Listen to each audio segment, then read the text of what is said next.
Where Our Lives Lay, The Fallacy of War. Chapter 1, The Privilege of Walking Away. The language in subsection 4 needs to be revised, Edwin said. You're describing ownership. Chancellor Godhelm didn't look up from the parchment. He adjusted his reading spectacles with 2 fingers and turned to the next page, the heavy vellum whispering against the polished oak of the council table. The language in subsection 4 describes a binding agreement between a host household and a registered sustainer. The term ownership does not appear in the text. Because you replaced it with custodial stewardship, Edwin said.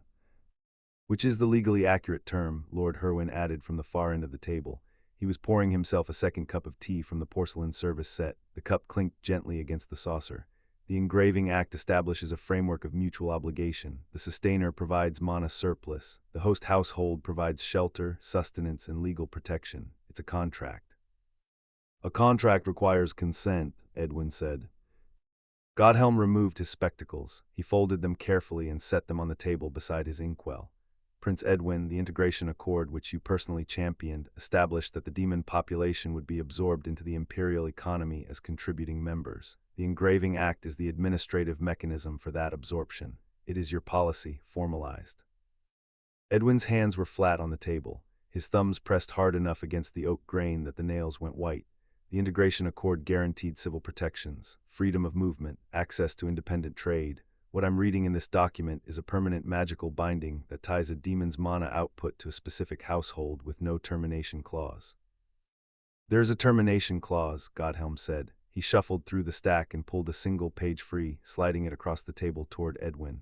Page 47. A custodial agreement may be dissolved upon review by the provincial binding authority, provided the sustainer can demonstrate independent economic viability and the host household files no objection. Edwin read the page, then read it again. The host household has to agree to release them. Naturally, Lord Herwin said, setting his teacup down. The household has invested significant resources in housing, feeding, and legally registering the sustainer. It would be unconscionable to allow a unilateral dissolution without addressing the economic impact on the host. The room was warm. Late afternoon sun cut through the tall, arched windows of the council chamber and lit the polished wood and brass fixtures. The tea service was Eastport porcelain, hand-painted with a gold leaf border. 8 men sat around the table. None of them had raised their voices. A clerk in the corner was recording the minutes in a leather-bound ledger, his pen scratching so quietly it disappeared under the ambient sounds of the chamber. Edwin looked at the faces around the table. Godhelm, Herwin, Minister Aldwin, who hadn't spoken once but had been nodding along at every point, Senator Alfric, who was examining his fingernails, Lord Kinewolf, who was already drafting an amendment on a separate piece of parchment, the ink still wet. They drank good tea and wrote clean documents, and his name was stamped on the founding charter. Edwin stood up, his chair scraped against the marble floor. He reached for the heavy bronze military badge pinned to his coat, the crest of the vanguard, awarded to him personally by King Ethelmund III after the Battle of the Shattered Basin. He unpinned it and set it on the table beside the engraving act. I resign my commission, Edwin said, and I withdraw my endorsement of the integration accord. Godhelm looked at the badge. He looked at Edwin. His expression carried the patient, measured tolerance of a man dealing with an outburst at a staff meeting. Prince Edwin, Godhelm said, your resignation from military service is, of course, your prerogative, but the integration accord is imperial law. Your personal endorsement is no longer required for its enforcement. The engraving act will proceed to ratification with or without your signature. Then it proceeds without me, Edwin said. He turned and walked toward the heavy double doors of the council chamber. His boots struck the marble with a sharp, metronomic rhythm that echoed off the vaulted ceiling. Nobody called after him. Nobody stood up. Behind him, Lord Herwin picked up the teapot and refilled his cup. The porcelain clinked against the saucer. The clerk's pen resumed its scratching. The doors closed behind Edwin with a solid, oak-muffled thud, and the council moved to the next item on the agenda. The dream always started with the smell of wet canvas and scorched earth. Edwin was sitting on a folding camp stool inside a command tent. The canvas walls were stained dark with rain. Oil lamps hung from the crossbeams, throwing sharp, jittering shadows across the map table where charcoal lines marked troop positions that no longer mattered. Across the table sat a demon. She was tall, her skin was the color of rose-tinted porcelain, ridged along the forearms with the natural bony plating that all demon officers carried. Her armor was stripped down to a leather cuirass over a rough-spun tunic. She had come to the parley unarmed. "You want us to withdraw," the demon general said. Her voice was low and flat, with the clipped cadence of someone translating from a language that didn't map cleanly onto human speech. "Withdraw to where exactly?" "The Western District. You burned the Etha channels, the southern reaches. Your siege lines poisoned the current flows 3 months ago. There is nowhere left for us to withdraw that your army hasn't already made uninhabitable." "The terms are fair," Edwin said. He was younger, around 23 in the dream. His armor was dented and unwashed. His hands were wrapped in linen bandages stained brown with someone else's blood. Full amnesty, integration into the imperial economy, no reprisals. "Fair," the general repeated. She picked up a charcoal stick from the map table and held it between her fingers, turning it slowly. "You destroyed 4 of our 7 ancestral territories in 18 months. You killed our Harmaz's bonded partner during the siege of the Northern Basin. And now you're offering us the privilege of living inside the kingdom that butchered us, under laws written by the people who did the butchering." She set the charcoal down. "That's not fairness, Prince Edwin. That's the terms of a conqueror and wants to feel good about it." Edwin opened his mouth to respond. The tent collapsed. The canvas walls blew inward with a concussive blast that ripped the oil lamps from the crossbeams and sent the map table spinning. Edwin hit the mud on his back, the camp stool splintering beneath him. Above him, through the torn canvas, the sky was the color of a bruised plum. A column of white fire erupted from the ridgeline 3 miles east, the heat washing over the camp in a wave that singed the hair on his arms and turned the rain to steam. The screaming started, human and demon both, the same sound. Edwin woke up. He was on the floor of his bedroom in the capital. His hands were braced against the cold marble tiles, his chest heaving, his undershirt soaked through with sweat. The wooden writing desk beside his bed was smoldering. A thin coil of black smoke rose from a scorch mark burned deep into the oak surface where his hand had been resting in his sleep. The brass inkwell had melted into a misshapen lump, the ink boiling away into a sharp chemical stink that burned the inside of his nostrils. His magic was leaking. It happened when the dreams were bad. The ether reservoir in his chest bled through his skin when his mind lost control. He sat on the cold floor and pressed his palms flat against the marble until the heat in his hands faded. The room came back into focus. The tall windows, the heavy curtains, the central district's spire-topped skyline glowing faintly against the pre-dawn dark, his military dress coat hanging on the wardrobe door, the empty pinhole where the Vanguard crest had been still visible in the fabric. He didn't want to be in this room. Every stone in the capital was paid for with mana taxes levied on people who had no say in the arrangement. Every corridor was another version of the council chamber. His eyes moved to the shelf above the writing desk. 3 objects sat in a row: a dented tin compass with a cracked glass face, a folded square of faded yellow fabric, a leather cord with a single iron ring threaded onto it. The leather cord had belonged to Merwin, one of his closest friends. She had worn it under her armor every day of the campaign, the iron ring bouncing against her sternum whenever she ran. She told him once that it was her mother's wedding band. She told him she'd give it back when the war was over and they could all go home. Merwin had talked about home constantly, the Sunward province in the Eastern District. She described it like she was already standing there, golden prairieland stretching to the horizon, the air heavy with wild thyme and warm soil, the farmsteads so far apart you could scream and nobody would hear it for miles. She promised to take the whole squad there after the war. She said her father would cook for them. She said her brother would challenge everyone to a wrestling match and lose every single one. Merwin died at the Battle of the Shattered Basin, 3 weeks before the armistice. A stray volley of ether fire hit the medical tent where she was having her shoulder stitched. Edwin picked up the leather cord and held it in his palm. The iron ring was cold. He closed his fingers around it and looked at the scorched desk, the melted inkwell, the empty pinhole on his coat. He packed a canvas rucksack before the sun cleared the eastern spires. He left the capital on foot, joining a merchant caravan heading east through the central district's outer transit corridor. The caravan master, a heavyset woman named Britta, charged him 12 copper weights for passage and a spot on the supply wagon. She didn't recognize him. He had traded his military dress coat for a plain wool traveling cloak and left the Vanguard insignia in the empty desk drawer of his bedroom. The anonymity lasted half a day. At the first way station, a young clerk stacking grain crates on the loading dock looked up, looked again, and dropped the crate he was carrying. The wooden slats cracked against the stone platform, spilling dried barley across the ground. "You're him," the clerk said. "You're the Prince of the Basin. I saw the victory mural in the spire gallery. "You look exactly like the painting."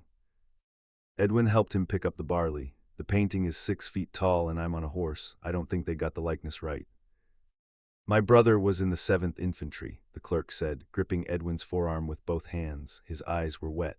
"He came home because of you. He said if the vanguard hadn't broken the Demon line at the northern basin, the entire company would have been overrun." Edwin nodded. He said something appropriate. He couldn't remember what. 5 minutes later. It kept happening at every way station, every roadside inn, every bridge toll where the caravan stopped to water the draft animals. A woman pressed a cloth-wrapped loaf of honey bread into his hands and told him her son had died at the siege of the Western Reaches, and she wanted the Prince of the Basin to know that it meant something when the war ended. An old farmer fell to his knees on the packed dirt road and wept, thanking Edwin for crushing the monsters who had destroyed his village. Edwin accepted all of it. He shook hands. He touched shoulders. He said the words people needed to hear. The caravan reached the Sunward province on the 9th day. Edwin stood at the crest of the Eastern Transit Road and looked down into the valley where Merowyn's prairies should have been. The golden fields were gone. In their place, a city sprawled across the valley floor, raw timber scaffolding, freshly quarried stone foundations, and the tall, belching smokestacks of industrial monorefineries rising above the rooflines. Construction crews swarmed the half-built streets. Cargo wagons choked the main thoroughfare, loaded with cut lumber and sacks of processed lumen monocrystals. The air smelled of sawdust and hot slag and the chemical sweetness of refined mana venting from the exhaust towers. The way station clerk at the valley gate told him the boom had started 2 years after the war ended. Cheap labor. The Engraving Act had made it profitable to expand into former Demon territories. Sunward province had tripled its population in 4 years. Edwin found Merowyn's family on the 2nd day. The farmstead was still standing on the eastern edge of the new city, swallowed on 3 sides by construction. The prairieland Merowyn had described was a narrow strip of trampled grass between the farmhouse wall and a lumber depot. The wild thyme was gone. The air smelled of sawdust and foundry smoke.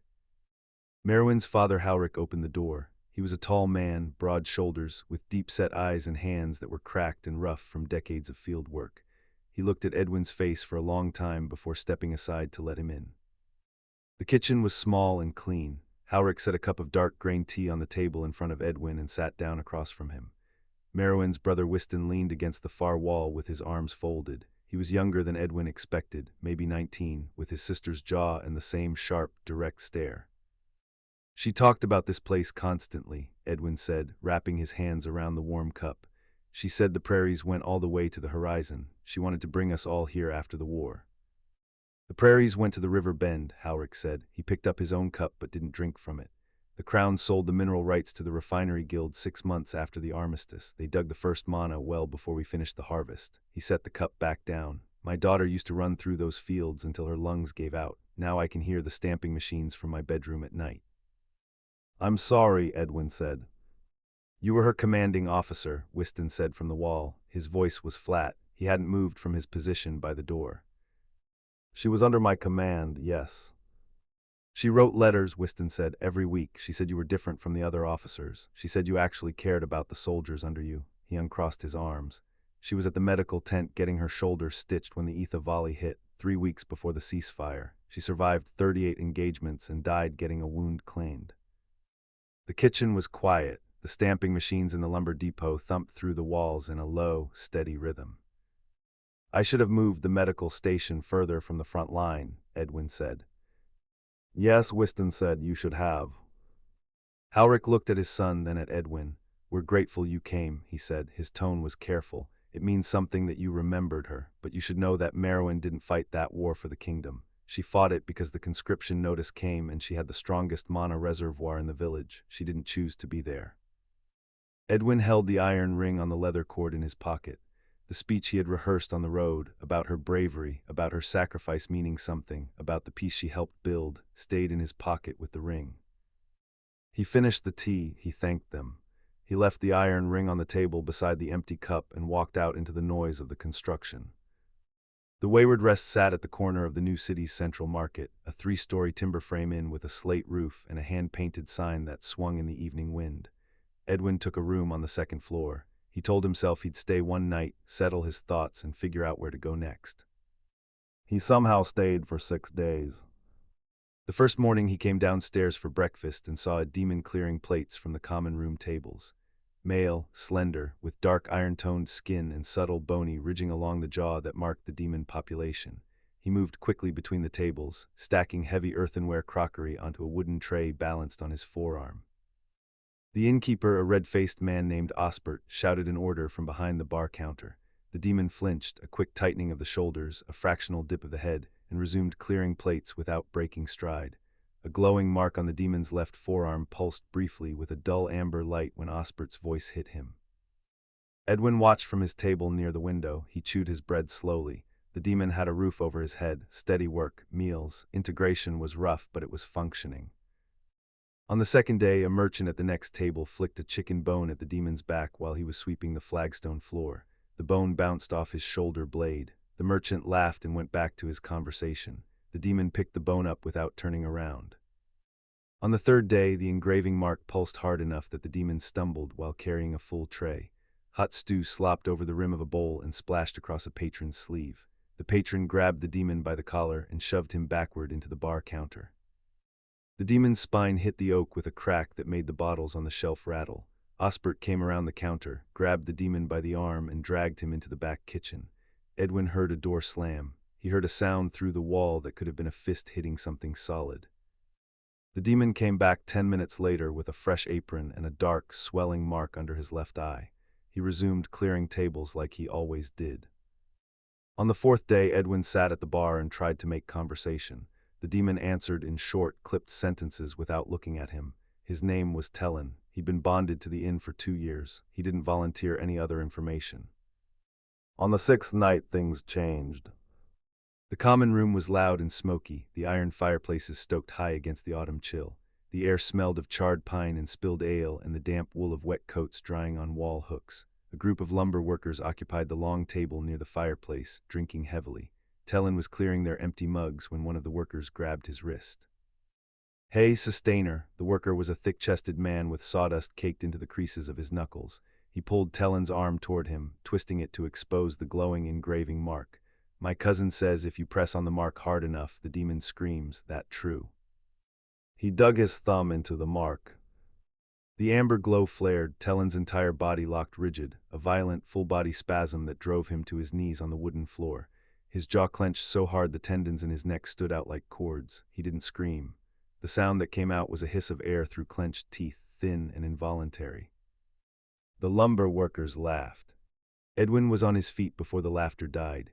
He crossed the common room in 4 strides, grabbed the worker's wrist, and wrenched his hand off Tellin's arm with enough force that the man's stool scraped backward across the floor.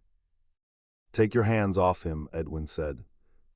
The worker looked up at him. "Who the hell are you?" "Get up," Edwin said to Tellin, reaching down to pull him to his feet. Tellin slapped his hand away. The gesture was fast and sharp. Tellin got to his feet on his own, straightened his apron, and turned to face Edwin with a rigid expression. "I apologize for the disruption," Tellin said. He wasn't talking to Edwin. He was talking to the lumber worker. He picked up the fallen tankard from the floor, set it on the tray, and walked toward the kitchen without looking back. The common room resumed its noise. The worker muttered something about assholes to his friends and went back to his drink. Osbert came around the bar and looked at Edwin with the flat expression of a man deciding whether a paying guest was about to become a problem. Edwin sat back down. He finished his ale and waited. The kitchen door opened well past midnight. Tellin came out the back entrance into the narrow alley behind the inn carrying a wooden bucket of dirty linens. The air in the alley was freezing. A thin layer of frost had already formed on the cobblestones, and the only light came from a single oil lamp mounted on a rusted iron bracket above the back door. Edwin was sitting on an overturned crate against the alley wall. Tellin saw him and stopped. He set the bucket down on the stones with a heavy, wet thud, his breath fogged in the cold air. "You shouldn't have done that," Tellin said. "He was hurting you. And now you've drawn attention to me." Tellin crouched beside the bucket and pulled the first piece of linen from the dirty water. His hands were already raw and cracked from the cold, the skin split along the knuckles. The engraving mark on his forearm still glowed faintly, the amber light pulsing in a slow, rhythmic cycle. "Osbert saw you step in. Tomorrow he'll assume I encouraged it. He'll double my shifts for a week to remind me that causing scenes has a cost." "That's not right," Edwin said. Right, Tellin wrung out the linen and draped it over the edge of the bucket. He reached for the next piece.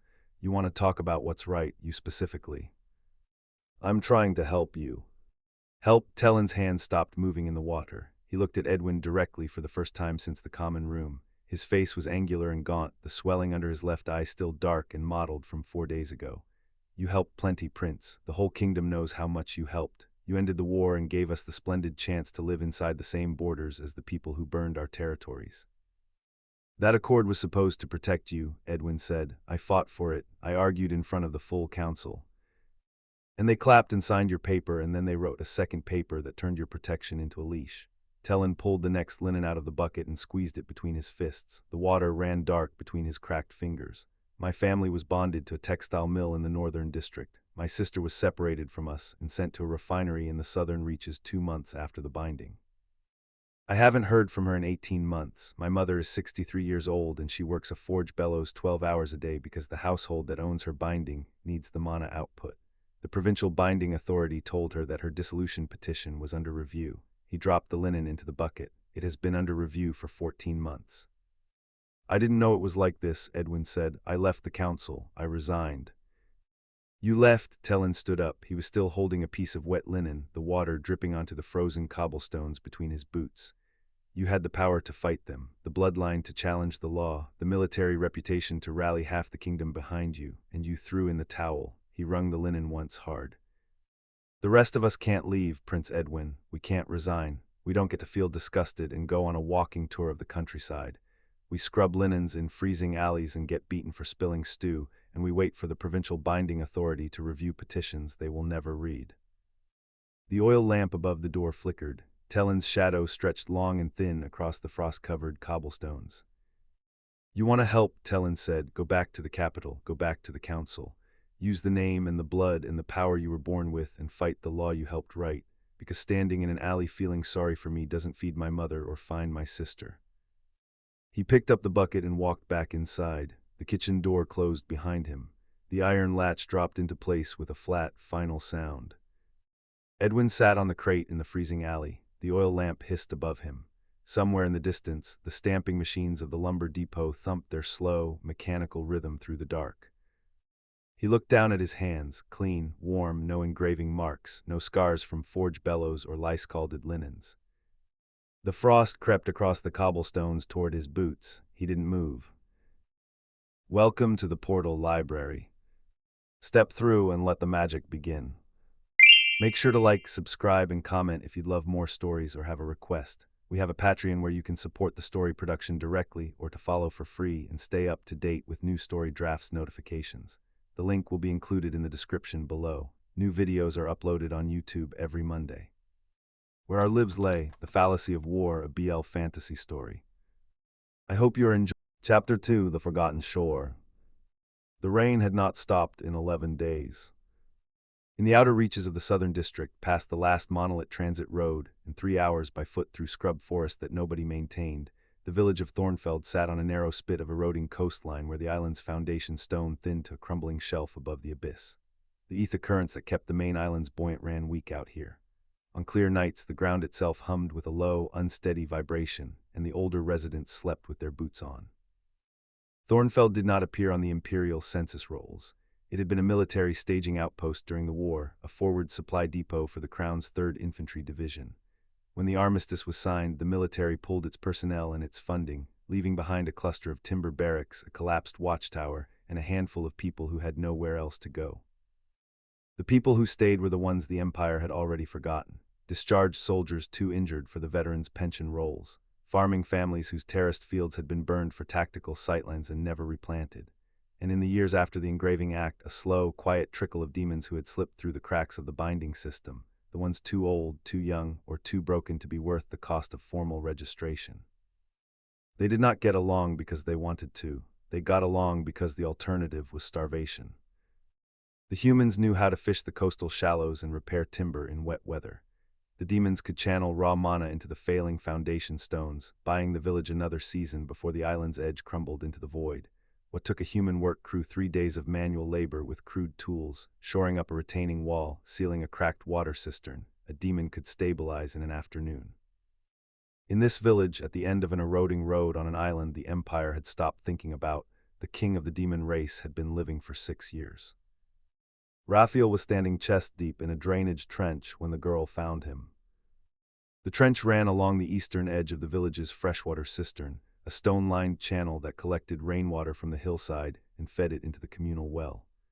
11 days of continuous downpour had clogged the drainage grate with packed clay and root matter, and the overflow was threatening to undercut the foundation of the nearest barracks. Raphael had been digging since dawn, stripped to the waist despite the cold rain, his bronze skin streaked with gray clay, and the dark water running in sheets down the heavy ridging along his forearms and shoulders. He was broader than the humans in the village by a full handspan across the chest.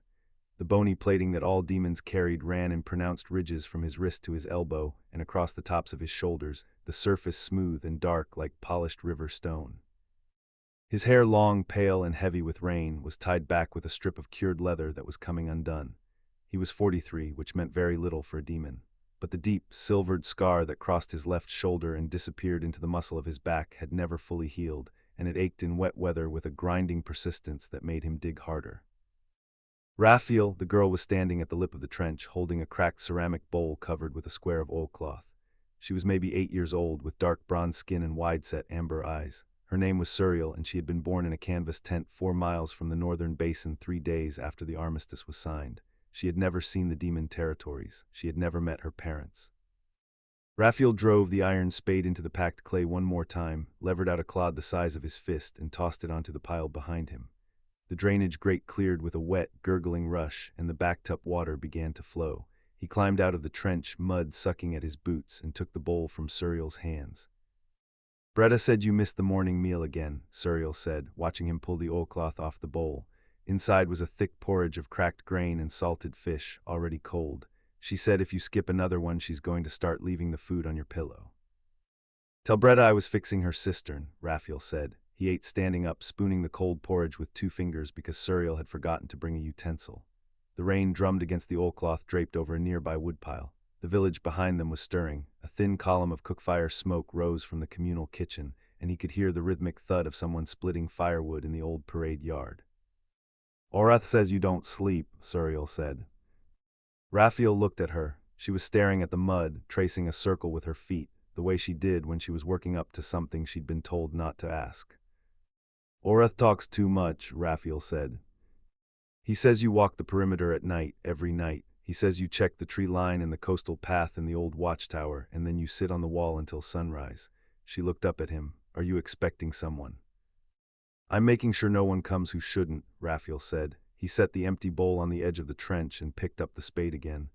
"Go help Aldis with the nets. The tide is running in an hour." Suriel took the bowl and walked back toward the village, her feet deep prints in the saturated ground. Raphael watched her until she disappeared around the corner of the old barracks. Then he turned back to the trench and began shoring up the drainage wall with flat stones from the pile. She was right, he didn't sleep. He walked the village perimeter every night, tracing the same circuit, checking for broken branches, unfamiliar tracks, the faint residual shimmer of active resonance slates that would signal Imperial scouts. He hadn't found any in 6 years. He checked anyway. He had brought 11 children to Thornfeld. Suriel was the youngest. The oldest was Karev, who had been 12 when Raphael carried him out of the ruins of the northern basin with a dislocated shoulder and a look in his eyes that no child should carry. Karev was 18 now. He was tall, sharp-tongued, restless, and he understood exactly why they lived in this village. He understood it, and he hated it. Raphael finished the drainage wall and climbed out of the trench for the last time. He washed the clay from his hands in the cistern overflow, the cold water stinging the cracks in his knuckles. The scar on his shoulder throbbed. He pressed his thumb into the ridge of tissue and held it there until the ache dulled. The communal kitchen was the largest intact structure in the village, the old military mess hall, its timber walls patched with salvaged planking and sealed with pine tar against the coastal damp. A cast-iron stove the size of a horse dominated the back wall, its chimney pipe running through a hole cut in the ceiling that leaked when the wind shifted. The air inside smelled of wood smoke and boiled grain, and the faintly metallic scent that clung to Demon's skin after extended mana work. Bretta was standing at the stove, stirring a heavy iron pot with a wooden paddle that was taller than she was. She was human, 56 years old, a former camp cook who had stayed in Thornfeld because her pension was denied, and the village needed someone who could feed 30 people out of a root cellar and a fishing net. She had not spoken to anyone from the imperial government in 5 years. She didn't miss it. The cistern, she asked without turning around. Cleared, Raphael said. He sat down at the long timber table and pulled a piece of flatbread from the covered basket at the center. The bread was dense and gritty, made from whatever grain the last trade run had brought in. The south wall is leaking again, Bretta said.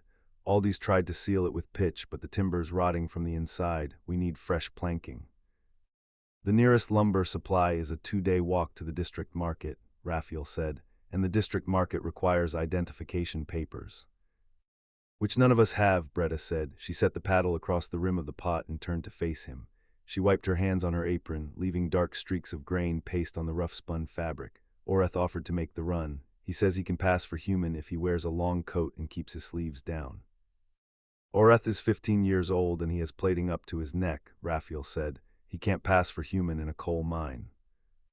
Then we need another option, Bretta said, because the south wall is going to collapse before spring, and when it does, the kitchen goes with it.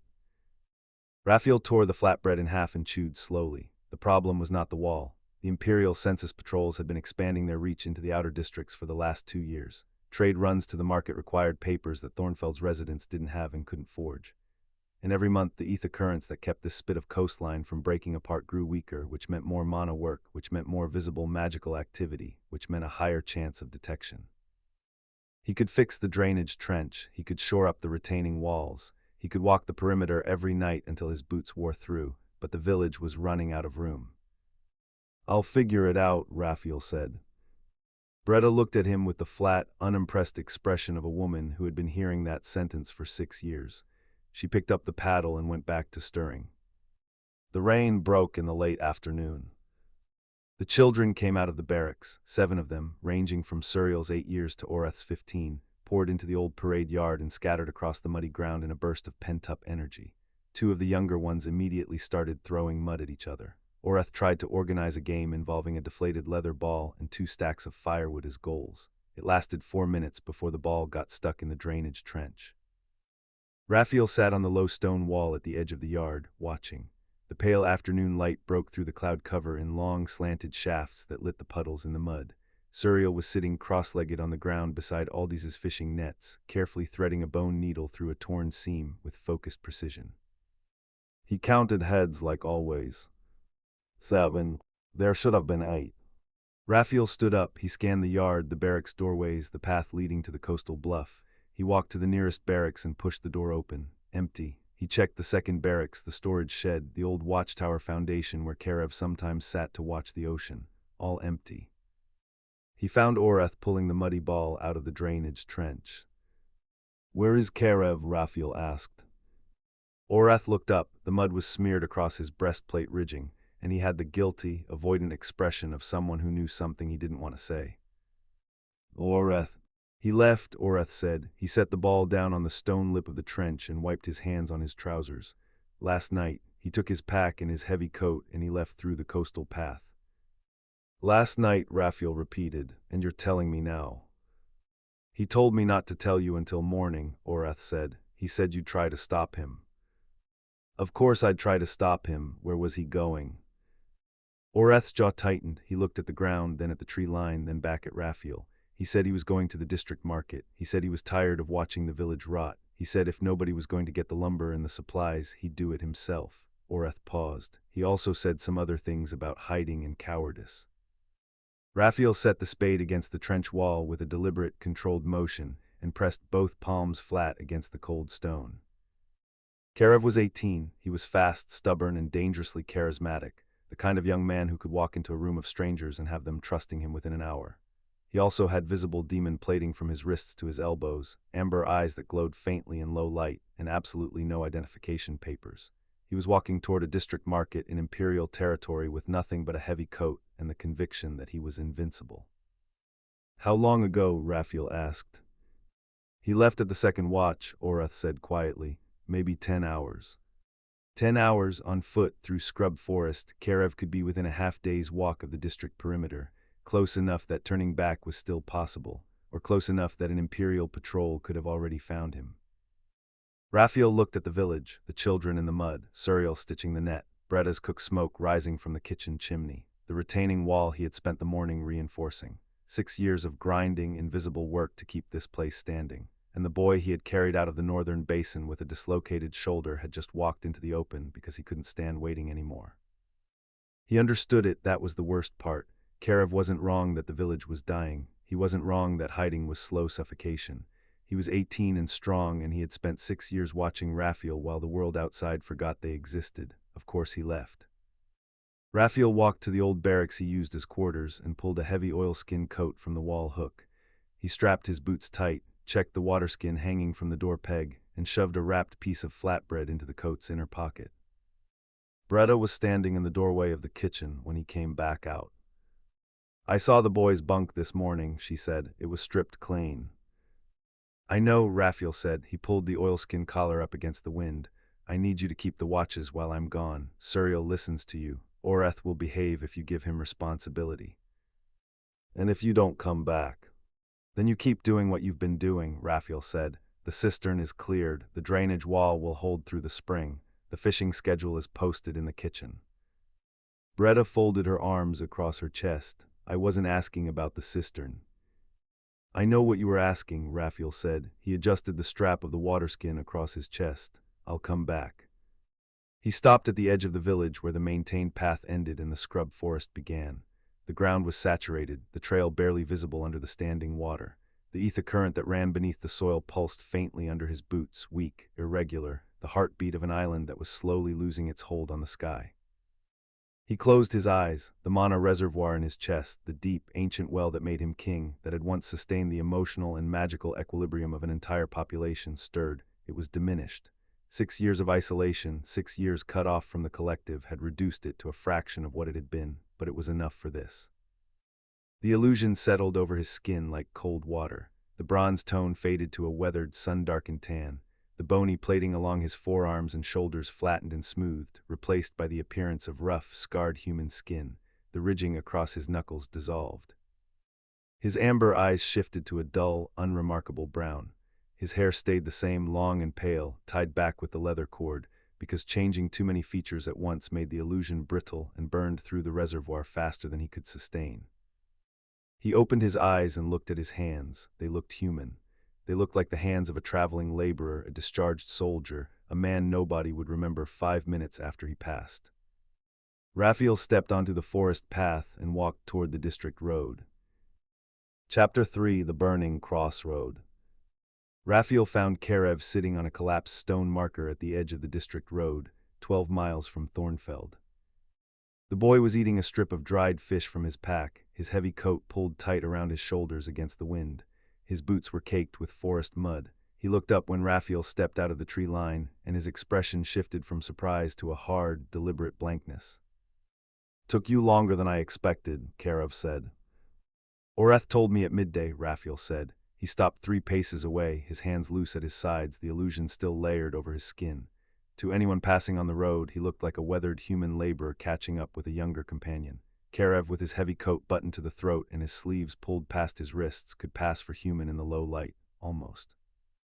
"Turn around," Raphael said. "We have to go back before dark."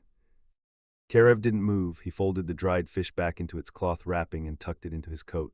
"The south wall is going to collapse, Raphael. Bretta needs planking. The grain stores won't last another 3 weeks, and the foundation mana work is draining us faster than we can recover." He stood up, brushing the dirt from his trousers. "I can get the supplies. I know what we need. I have a list." "You have visible plating on both arms and no identification papers." "I have a heavy coat and I'm not stupid." "You're 18 and you've never left the village alone." Karev stepped closer. "And whose fault is that?" Raphael held his gaze but didn't answer. 6 years, Karev said. His voice was low and controlled, but the muscles in his neck were standing out. 6 years of digging trenches and patching walls and walking the perimeter. 6 years of hiding in a village while the rest of our people are being branded and sold and worked to death in foundries. And you just keep fixing the drainage and telling us to wait. "I'm keeping you alive." "You're keeping us buried." Karev's voice cracked. He caught it, set his jaw, and kept going. "I was 12 when you carried me out of the basin. I'm 18 now. I'm not a child, and I'm not waiting another 6 years for you to decide it's safe to exist." Raphael looked at the road. The district transit corridor was empty in both directions. The mana strip running down the center was dim but functional. If they stayed on the marker, they'd be visible to any patrol coming from either direction. We can argue about this in the village, Raphael said. Get your stuff. Karev picked up his bag and slung it over his shoulder. He didn't walk toward the village. He walked west toward the district market. Raphael stood at the stone marker for 3 seconds, then he followed. The first patrol appeared 2 hours later. They heard the hooves before they saw the riders. Raphael grabbed Karev's arm and pulled him off the transit road into the dense scrub on the southern embankment. They pressed flat against the ground behind a fallen pine, the bark rough and cold against Raphael's cheek. 4 riders in imperial gray passed on the road above them. Standard census patrol, light armor, administrative sashes, resonance slates mounted on their saddle pommels. They weren't searching, they were logging. One of them was dictating into a slate as he rode, cataloging settlement markers along the transit corridor. They passed in 40 seconds. Raphael counted the hoofbeats until they faded. Census sweep, Raphael said quietly. They're logging settlement data, not hunting, but they'll have our position on the road if anyone saw us before we moved. They waited 10 minutes, then climbed back to the road and kept walking. Raphael adjusted the illusion, tightening the overlay on his forearms where the plating was thickest. It cost him a steady drain from the reservoir, a low, persistent pull behind his sternum that he could sustain for days if he didn't push. The district market was still half a day's walk when the second patrol found them. This one was different, 6 riders, heavy armor, no administrative sashes. They came from the west at speed, their horses' hooves throwing clods of packed earth. 2 of them were carrying active resonance lenses, heavy, military-grade instruments that could detect concentrated mana signatures within a quarter-mile radius. Raphael felt the sweep before he saw the lens. A cold, invasive pressure passed through his chest, probing his mana reservoir. His illusion held, but barely. The sweep was calibrated for high-output demons, and his reservoir, even diminished, still registered as something larger than human. Off the road, Raphael said, now. They ran. The scrub forest on the northern side of the transit corridor was dense enough to break line of sight within 30 yards. Raphael kept his hand on Karev's shoulder, steering him through the undergrowth, their boots crashing through the dead bracken. Behind them a voice shouted. A resonance horn blared, a sharp, piercing note that carried for miles. They pinged something on the sweep, Raphael said, his breathing controlled despite the pace. They can't confirm what, they'll call in a search cordon. Can you extend the illusion to cover me? Karev asked. Not at this distance from the lens, the overlay would flicker. They ran for 20 minutes, the forest thinned. The terrain dropped into a shallow ravine choked with standing water and dead reeds. Raphael pulled Karev into the ravine, the cold water flooding their boots to the ankle. They crouched behind the root mass of a toppled oak, listening. Hooves on the road above, 2 riders moving slowly, voices calling to each other in clipped military shorthand. The resonance horn sounded again, further east this time. They were expanding the cordon. They're going to sweep this ravine, Raphael said. Then we keep moving. They'll sweep faster than we can walk through standing water. Raphael looked east along the ravine. Through the dead reeds, he could see the transit road curving toward a bridge crossing. Beyond the bridge, the road widened into the approach to the district's main settlement. Wagon traffic, merchant stalls, foot traffic, crowds. We need people around us, Raphael said. The lenses can't isolate a mana signature in a crowd, too much ambient noise. They followed the ravine east, moving low, the water dragging at their legs. The sound of hooves faded and returned twice. Each time Raphael stopped, pressed his hand against the wet earth and felt for the vibration of the patrol's approach. The military resonance sweeps pulsed overhead at irregular intervals, a cold, searching pressure that made the reservoir in his chest contract. The ravine opened onto the road embankment 100 yards from the bridge.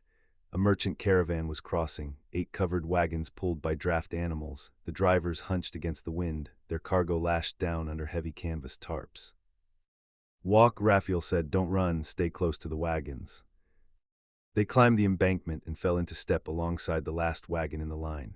The driver, an older man with a knitted cap pulled low over his ears, glanced at them once and looked away. 2 more travelers on foot joining a caravan was common enough to be invisible. Raphael guided Karev forward along the line of wagons. The military patrol was visible on the ridge behind them, 3 riders silhouetted against the overcast sky.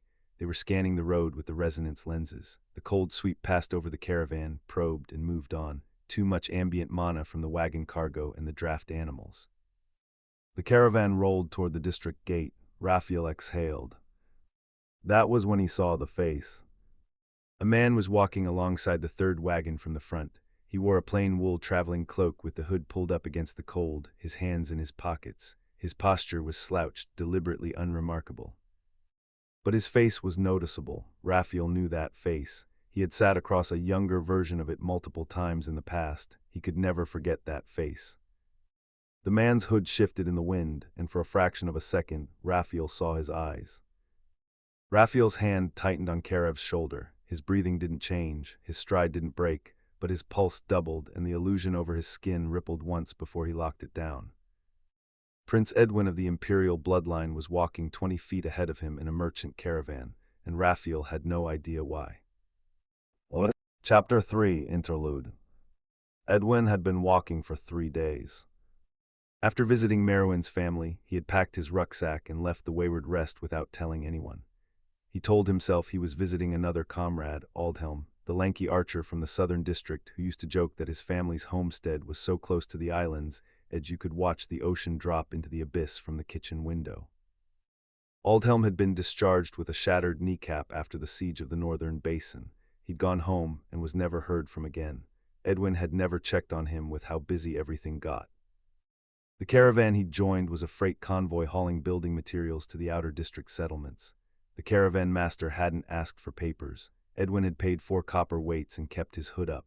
The temperature had dropped sharply as they moved toward the coast, the wind carrying the salt bite of open ocean and the faint, unsettling vibration of weakening ether currents.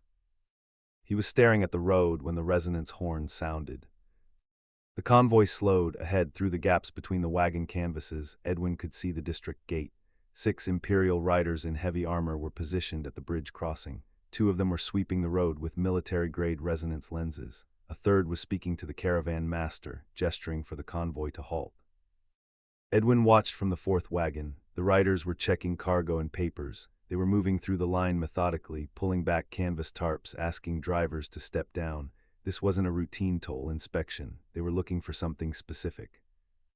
He looked down the line of wagons. Near the back, he saw 2 figures walking close together, a tall man in an oilskin coat and a younger man whose coat was buttoned to the throat, his collar pulled up past his jaw.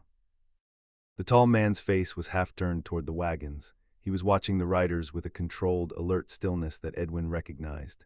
It was the posture of a soldier assessing a threat, weight forward, hands loose, eyes tracking movement. And the face, Edwin had spent years on the battlefield. He knew what illusion magic looked like when the edges started to fray. The resonance sweep hit the caravan again. The riders at the gate were tightening the inspection. The caravan master was arguing with the lead officer, waving a cargo manifest. The 2 figures near the back of the line had stopped moving. The younger one's collar had slipped. In the gray afternoon light, Edwin saw the faint, dark ridge of bony plating running along the underside of his jaw. The rider with the resonance lens turned toward the back of the convoy. Edwin pulled his hood back, stepped out from behind the 4th wagon, and walked directly toward the lead officer at the gate.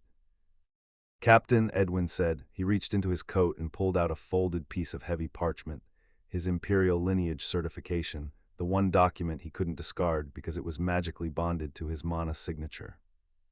The lead officer took the parchment. He unfolded it, read it, and went still. He looked at Edwin's face, then at the parchment, then back at Edwin. "Prince Edwin," the officer said. He straightened, his hand moving to his chest in a formal salute. "We had no notice of your transit in this district." "I'm traveling privately," Edwin said. "I'd prefer to keep it that way. The caravan is with me. Wave them through." The officer hesitated. His eyes flicked toward the rear of the convoy. "We're conducting a sweep, my lord, standing orders from the district command." "I understand," Edwin said, "and I'm telling you this caravan is under my personal transit authority. Clear the gate." The officer looked at the parchment one more time. He folded it and handed it back. Then he turned to the resonance operator and made a sharp, cutting gesture with his hand. The lens powered down. The riders pulled their horses aside. The caravan rolled through the gate. Edwin fell back into the line of wagons, pulling his hood up. His hands were shaking inside his pockets. The caravan cleared the gate and rolled into the district settlement. The wagons pulled into the merchant receiving yard, a wide, cobblestone square flanked by warehouses and trade offices. drivers climbed down, cargo handlers moved in, the square filled with the noise of commerce. Edwin stepped out from behind the wagons and looked for the two figures from the back of the line. They were standing at the far edge of the yard, near a low stone wall that bordered an empty livestock pen. The tall man was watching Edwin approach with a fixed intensity. Edwin stopped 10 feet away. He looked at the man's face. The illusion was still in place, but the edges were thin. The light hit the man's forearms wrong, the texture shifting at the wrists. "I know what you are," Edwin said quietly.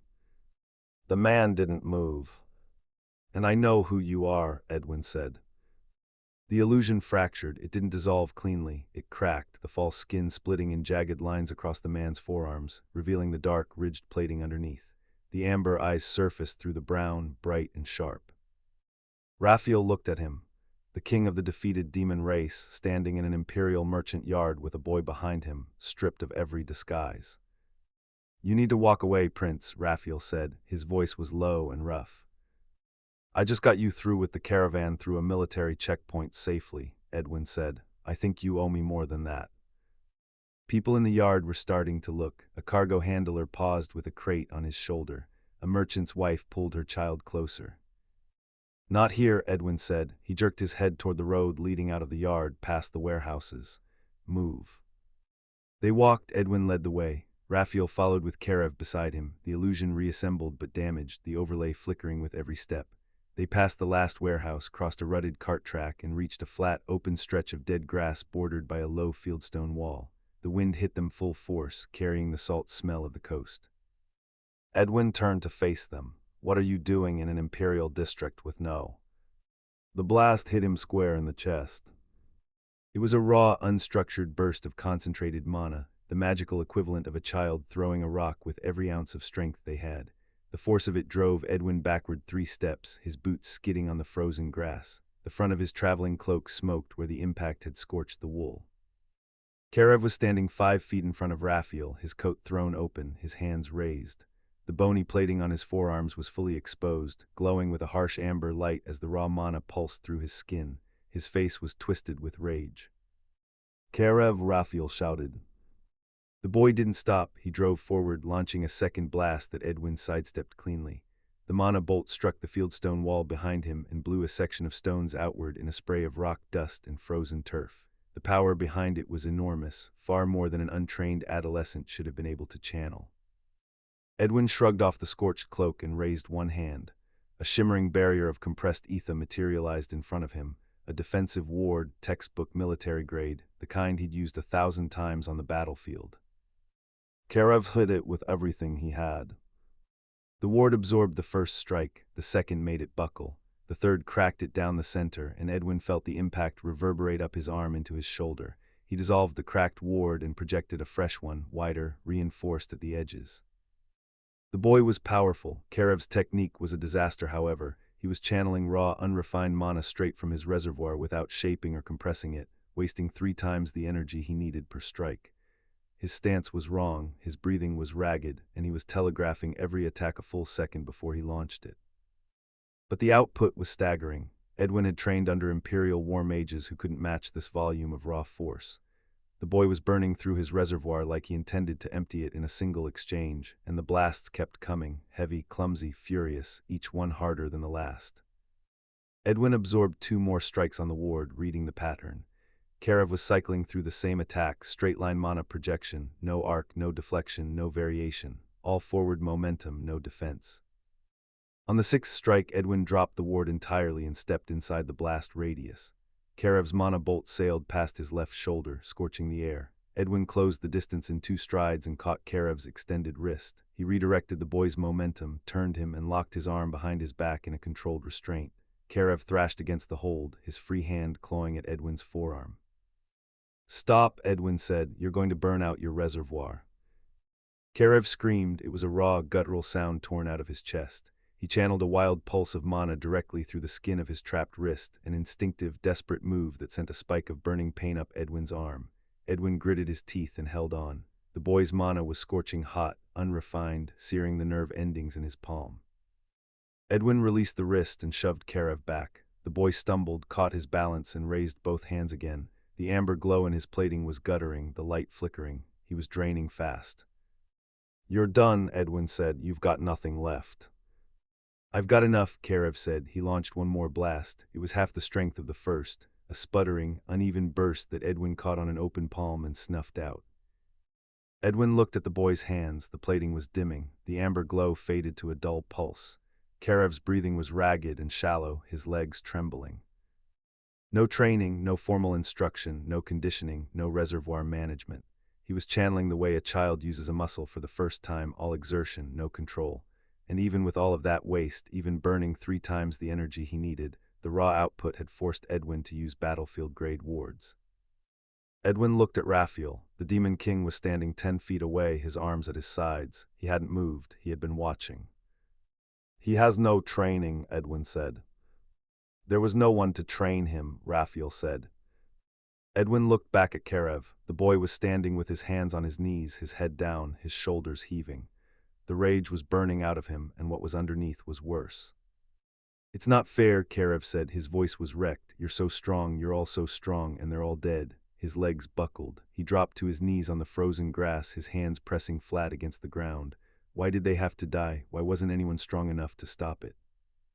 Raphael crossed the distance and knelt beside the boy, his hand on the back of Karev's neck. He pressed his forehead against the side of Karev's head and held it there. Karev's hands curled into fists in the frozen grass. Then the tension went out of him and he slumped against Raphael's chest, his eyes closed. His breathing evened into the shallow rhythm of someone who had burned through every reserve they had. Raphael lifted him. He stood with Karev's head against his shoulder and looked at Edwin across the scorched field. The wind blew between them. The fieldstone wall was missing a 3-foot section. Scorch marks blackened the grass in a ragged line from where the boy had been standing to where Edwin stood. "I heard of an inn on the eastern side of the market," Edwin said. "The innkeeper apparently won't ask questions if I tell him not to. The boy needs rest." Raphael looked at the road behind them, then at the settlement, then at Karev's face against his shoulder. The boy's plating had gone dark. "One night," Raphael said curtly. They walked back toward the inn together. Chapter 4: The Longest Table. The room was warm. That was the first problem. After 3 days on a freezing road and 6 years in a village held together with pine tar and desperation, the warmth of the inn's second-floor room hit Raphael like a physical weight. The floorboards were heated by a coal furnace somewhere below. The bed was comfortable with clean linen sheets and a wool blanket thick enough to insulate.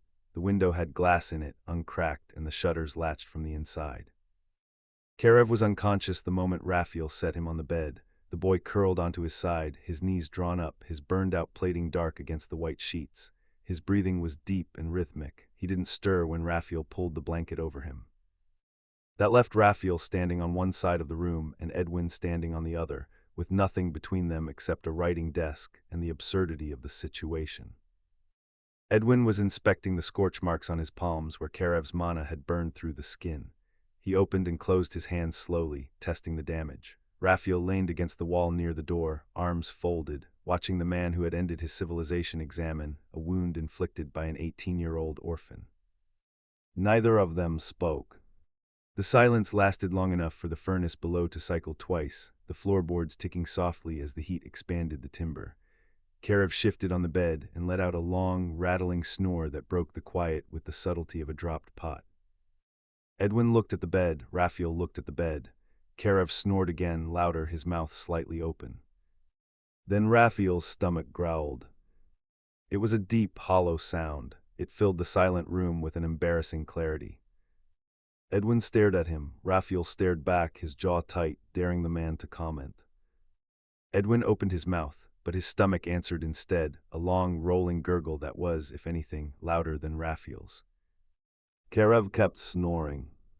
Raphael looked at the door. "I haven't eaten anything but flatbread and salted fish."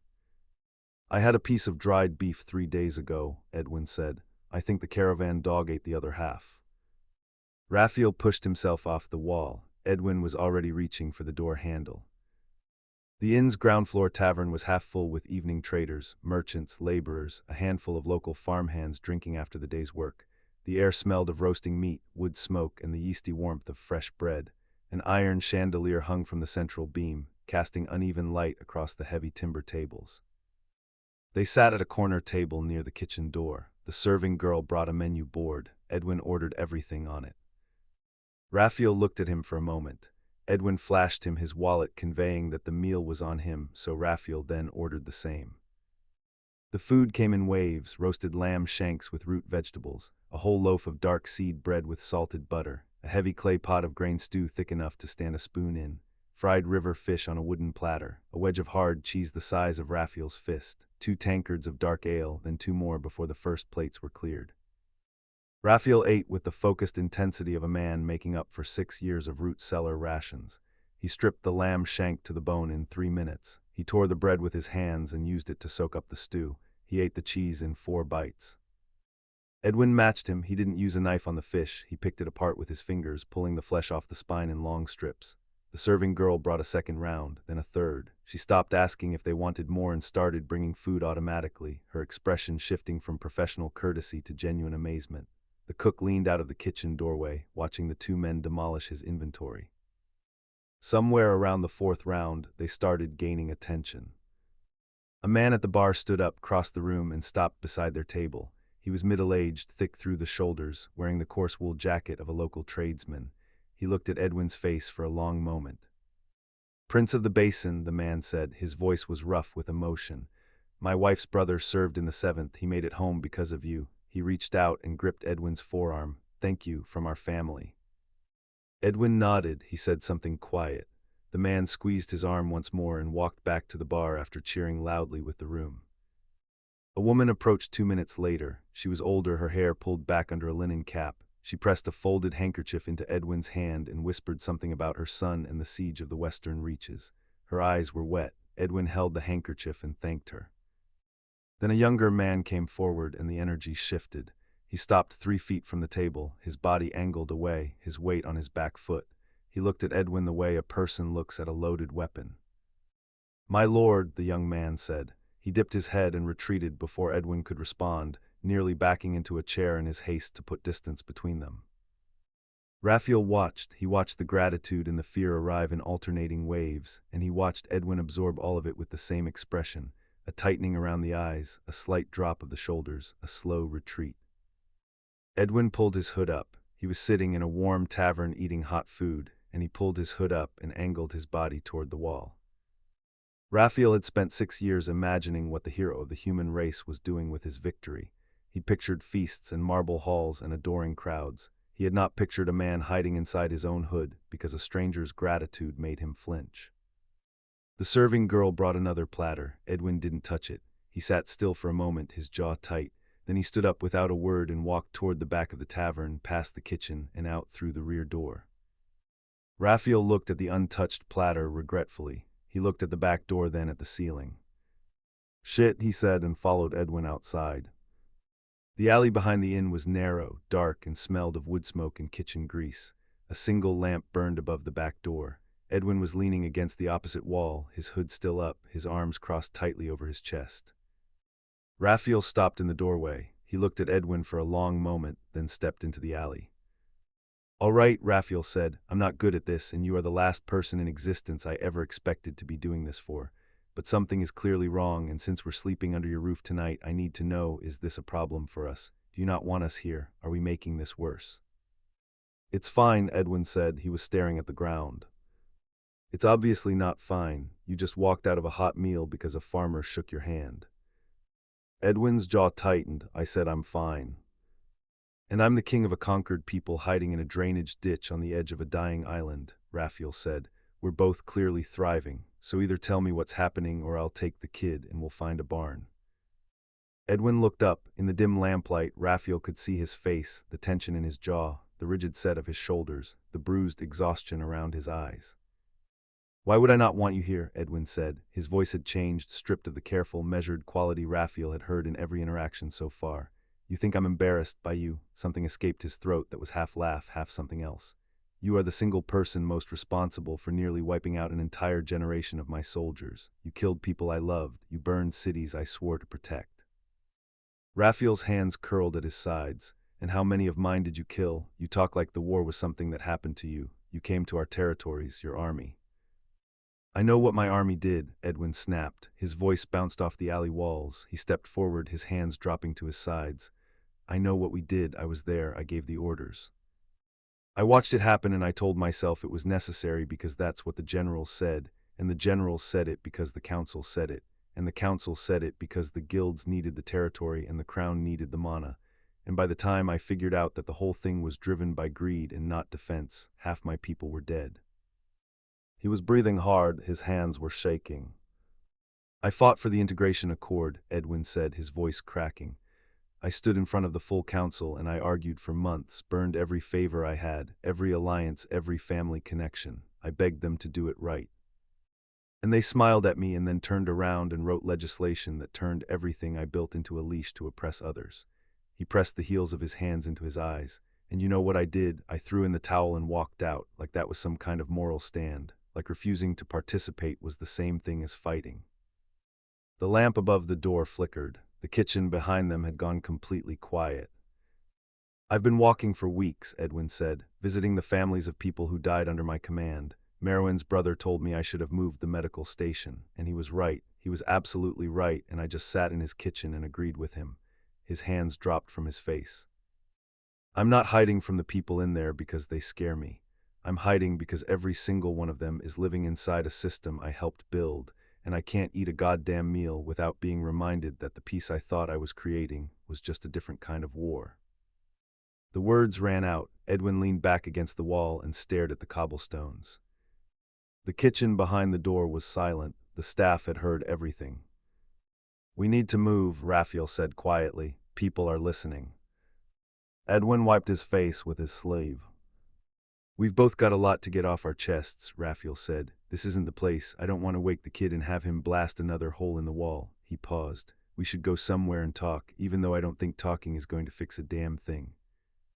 Something crossed Edwin's face, quick, raw, gone before Raphael could read it. Fine, Edwin said. They went back inside. Edwin stopped at the kitchen counter, paid and apologized to the staff. He asked if they could bring food up to the room for the boy sleeping upstairs. The cook nodded. The serving girl said she'd leave the tray outside the door with double portions so the kid wouldn't have to come down. They left through the front entrance and walked east away from the market, past the last warehouse, up a low grass hill that overlooked the settlement. From the top, they could see the inn's slate roof and the faint glow of lamplight in the second-floor window. The wind was cold, the sky was clouded over. They sat on the grass 10 feet apart. Raphael spoke first. The siege of the northern basin. Your 7th Infantry dropped incendiary charges on a civilian evacuation corridor.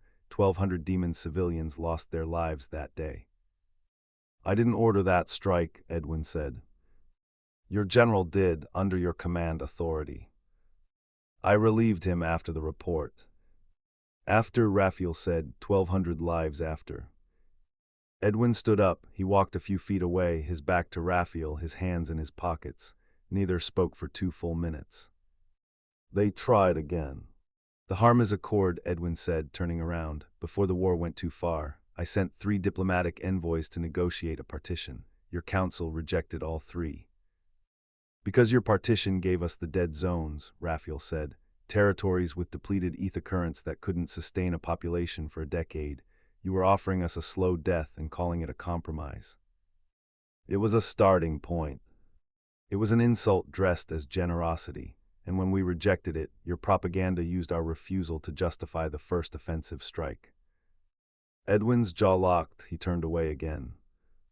The third attempt lasted 30 seconds before Raphael's voice rose to a level that would have carried to the settlement. The fourth started as an apology from Edwin. Raphael heard it as condescension, said so, and watched Edwin's face close like a door. They sat in silence. The settlement was quieting below, lamps going dark, the mana strips dimming to overnight amber. I lost my way, Edwin said. He was looking at his own hands open in his lap. I started as a peacekeeper. That was the mandate, protect the borders, maintain stability. And then the peace talks collapsed and my friends started dying and I stopped seeing your people as people. I saw them as the reason my friends were dead, and once that happened, every order got easier. His hands closed slowly, the scorch marks from Karev's mana still raw on his palms. Raphael sat with his forearms on his knees. When he spoke, his voice was quieter than before. I was supposed to be a harmonizer, Raphael said. That's what the Harmas or king is. I don't command, I balance. I take the collective weight of my people and distribute it so no single person breaks. He picked a blade of dead grass from the ground and turned it between his fingers. But I was ambitious. I saw what we could become with more territory, more resources. I spent years pushing for expansion, convincing myself it was for the greater good, and when your people pushed back, I should have been the voice that said stop. And you didn't, Edwin said. I didn't, Raphael flicked the grass into the wind. By the time the war was unavoidable, I'd tied our politics to the expansion. Walking it back meant admitting I'd been wrong for years, so I fought, told myself I was defending my people. He looked at Edwin. And when we lost, I took the orphans and I ran. I didn't fight for the ones who were captured. I didn't negotiate for the ones who were bound. I took 11 children and hid in a village far from everything. The wind blew between them. The inn's lamp was still burning in the window below. They sat for a while longer. The settlement went dark except for the inn and the monastrips. We're not going to fix anything sitting on a hill, Raphael said. No, Edwin agreed. But we're not going to sleep either. Edwin exhaled through his nose. No. Then we might as well go drink until one of us passes out or says something useful, Raphael said, whichever comes first. They stood up and walked back down the hill toward the inn. So far, let me know in the comments below if you would like a spin-off or part 2 of this story. Don't forget to like and subscribe and to check out our Patreon page. If you're watching on Patreon, I really appreciate your support. Quote of the week forces that. Chapter 5, The True Skin. The innkeeper's name was Oswin. He was 61 years old, built like a barrel, with thick, scarred hands that had spent 4 decades pouring drinks and breaking up fights. He had run the Hearthstone Inn for 23 years, surviving 2 economic collapses, a fire that gutted the kitchen, and a tax audit that nearly bankrupted him. He had also spent the last 9 years hiding his daughter-in-law and her 3 children in a converted root cellar behind his brother's farmstead on the far side of the eastern hills. The children were half demon. His son had married a woman from the Western District before the war, before the Engraving Act, before the word integration became a polite way of saying ownership. His son died in the siege of the Northern Basin. The daughter-in-law stayed. The children had their mother's amber eyes and their father's stubborn jaw, and Oswin hadn't been able to hold them in public since the binding laws went into effect. He had known what the tall man was the moment the 3 of them walked through his door. The illusion was good, better than anything Oswin had seen in 9 years of watching demons try to pass through his district, but no illusion could disguise the way the man moved, the controlled precision, the weight distribution, the way his eyes tracked every exit in the room before he sat down. That was either a career military officer or something higher. When they'd brought the boy upstairs, Oswin had gone up with a tray. The boy was already asleep, curled on the bed with his plating exposed and his face slack with exhaustion. Oswin set the tray on the bedside table, a bowl of warm stew, a slab of honey cake, a cup of sweetened milk. He stood in the doorway for a moment looking at the boy's face, the amber eyes, the sharp jaw. He looked exactly like Oswin's youngest grandchild. The boy woke up an hour later, found the tray, and ate everything. He put the dirty dishes outside the door, stacked neatly, with the spoon placed across the top of the bowl. Oswin found them when he came up to check. He stood in the hallway holding the empty dishes, and he thought about his grandchildren in the root cellar, and he hoped that wherever this boy had come from, things were better than what he was hiding from. When the 2 men came back after their walk, Oswin took one look at their faces and cleared the bar. He didn't make an announcement. He walked to each occupied table, leaned down, and said the same thing. Closing early tonight, folks. Drinks are on the house if you settle up and head out in the next 10 minutes. The regulars grumbled, but they went. Oswin locked the front door, turned down the lamps, and left 2 clean tankards and a heavy ceramic jug of dark, spiced wine on the bar counter. Then he went upstairs to his own quarters, closed the door, and left them alone. Edwin poured the first round. Raphael drained it in 2 swallows and pushed the tankard back across the counter. Edwin refilled it without comment and poured his own. They drank in silence for the first 10 minutes. The tavern was eerily quiet without the crowd, just the crackle of the dying fireplace, the low hum of the monastrips outside, and the occasional creak of the floorboards from the rooms above. Before the war, Raphael said, staring into his tankard, there was a festival in the Western District. Every autumn, when the ether currents shifted and the temperature dropped, the whole population would gather on the central plateau, and the Harmas, my predecessor, not me, would open the collective resonance. Every demon on the island could feel every other demon, not thoughts, not words, just their presence. You knew you weren't alone. You could feel the weight of your entire people holding you up. He took a long drink. I was 14 the first time I felt it. I stood in a field with 40,000 other people, and I wept like a child because I had never understood, until that exact moment, what it meant to belong to something larger than myself. Edwin was quiet. He turned his tankard slowly on the counter. That sounds terrifying, Edwin said. Raphael looked at him. 40,000 people inside your head, Edwin said. I can barely handle a tavern full of strangers looking at me. Raphael stared at him for a second, then he laughed, a short, rough sound startled out of him. It's not inside your head, it's more like standing in warm water. You feel the current, you don't hear the ocean's thoughts. Still sounds terrifying, Edwin said, but the corner of his mouth twitched. Raphael poured another round. Tell me a story about yourself before the war. Edwin thought for a moment. There was a training exercise in my 3rd year at the military academy, night navigation. They dropped 20 cadets in the mountains with nothing but a compass and a ration bar and told us to find our way back to base camp by dawn. How'd that go? I walked off a cliff. Raphael's tankard stopped halfway to his mouth. You what? Walked straight off a 30-foot drop in the dark, landed in a river, lost the compass, lost the ration bar, and broke 2 ribs. Edwin took a drink. I spent the rest of the night floating downstream, and the river deposited me directly in front of base camp. I was the first cadet to arrive. They gave me a commendation for creative navigation. Raphael put his tankard down and pressed his hand over his face. His shoulders were shaking. The instructors still use it as a teaching example, Edwin said. They call it the Edwin maneuver. The Edwin maneuver, Raphael repeated, his voice strangled. You fell off a cliff. I navigated a cliff creatively. Raphael laughed, really laughed, the sound filling the empty tavern, rough and unguarded and entirely unlike the controlled, measured voice Edwin had heard in every conversation before this. Edwin watched him laugh, and something in his chest loosened a fraction. They traded stories. Raphael described a diplomatic summit where his predecessor's ceremonial headdress caught fire from a misaligned resonance lamp, and the entire Harma's delegation had to pretend nothing was happening while the old man's hair smoldered. Edwin described the time his cousin, the crown prince, got drunk at a state banquet and challenged the ambassador from the Eastern District to an arm wrestling match, lost, and then tried to pass a law banning arm wrestling as a matter of national security. The wine jug emptied. Oswin had left a second one behind the counter. They opened it.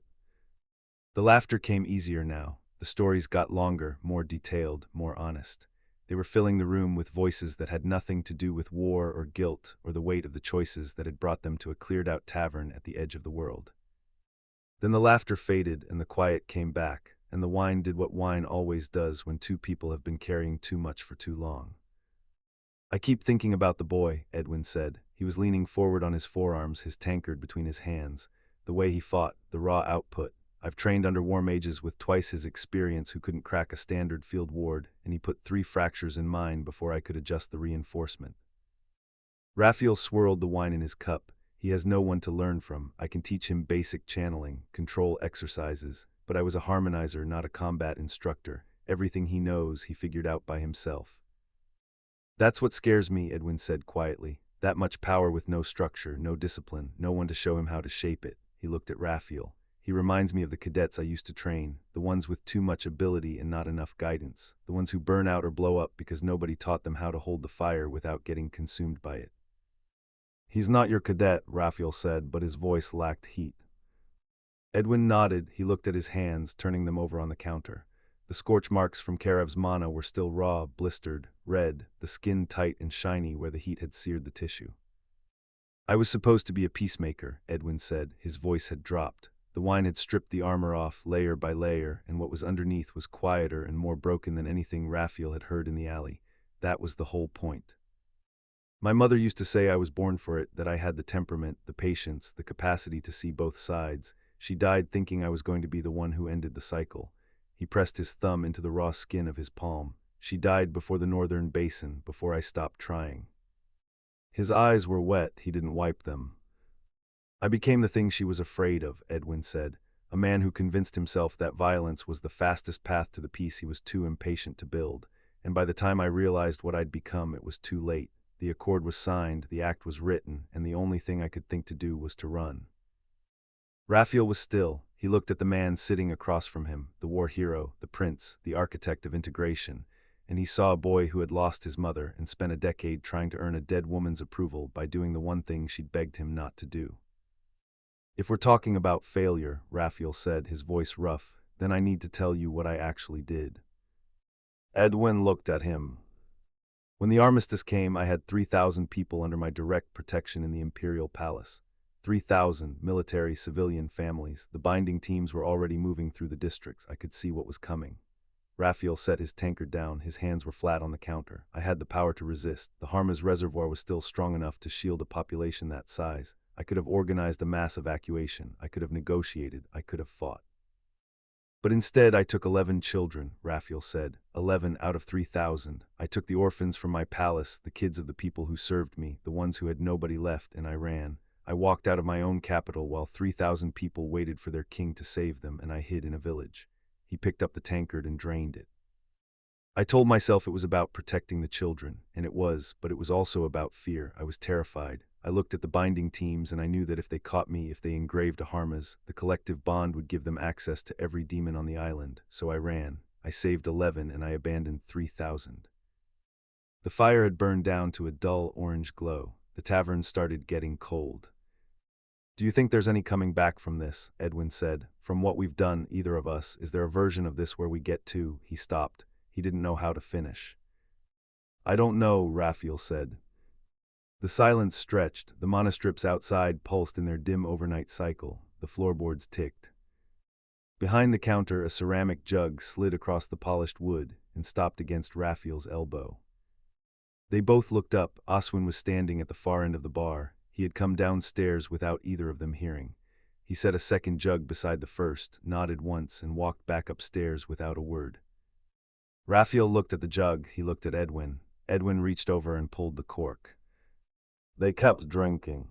The stories came back, warmer this time, looser.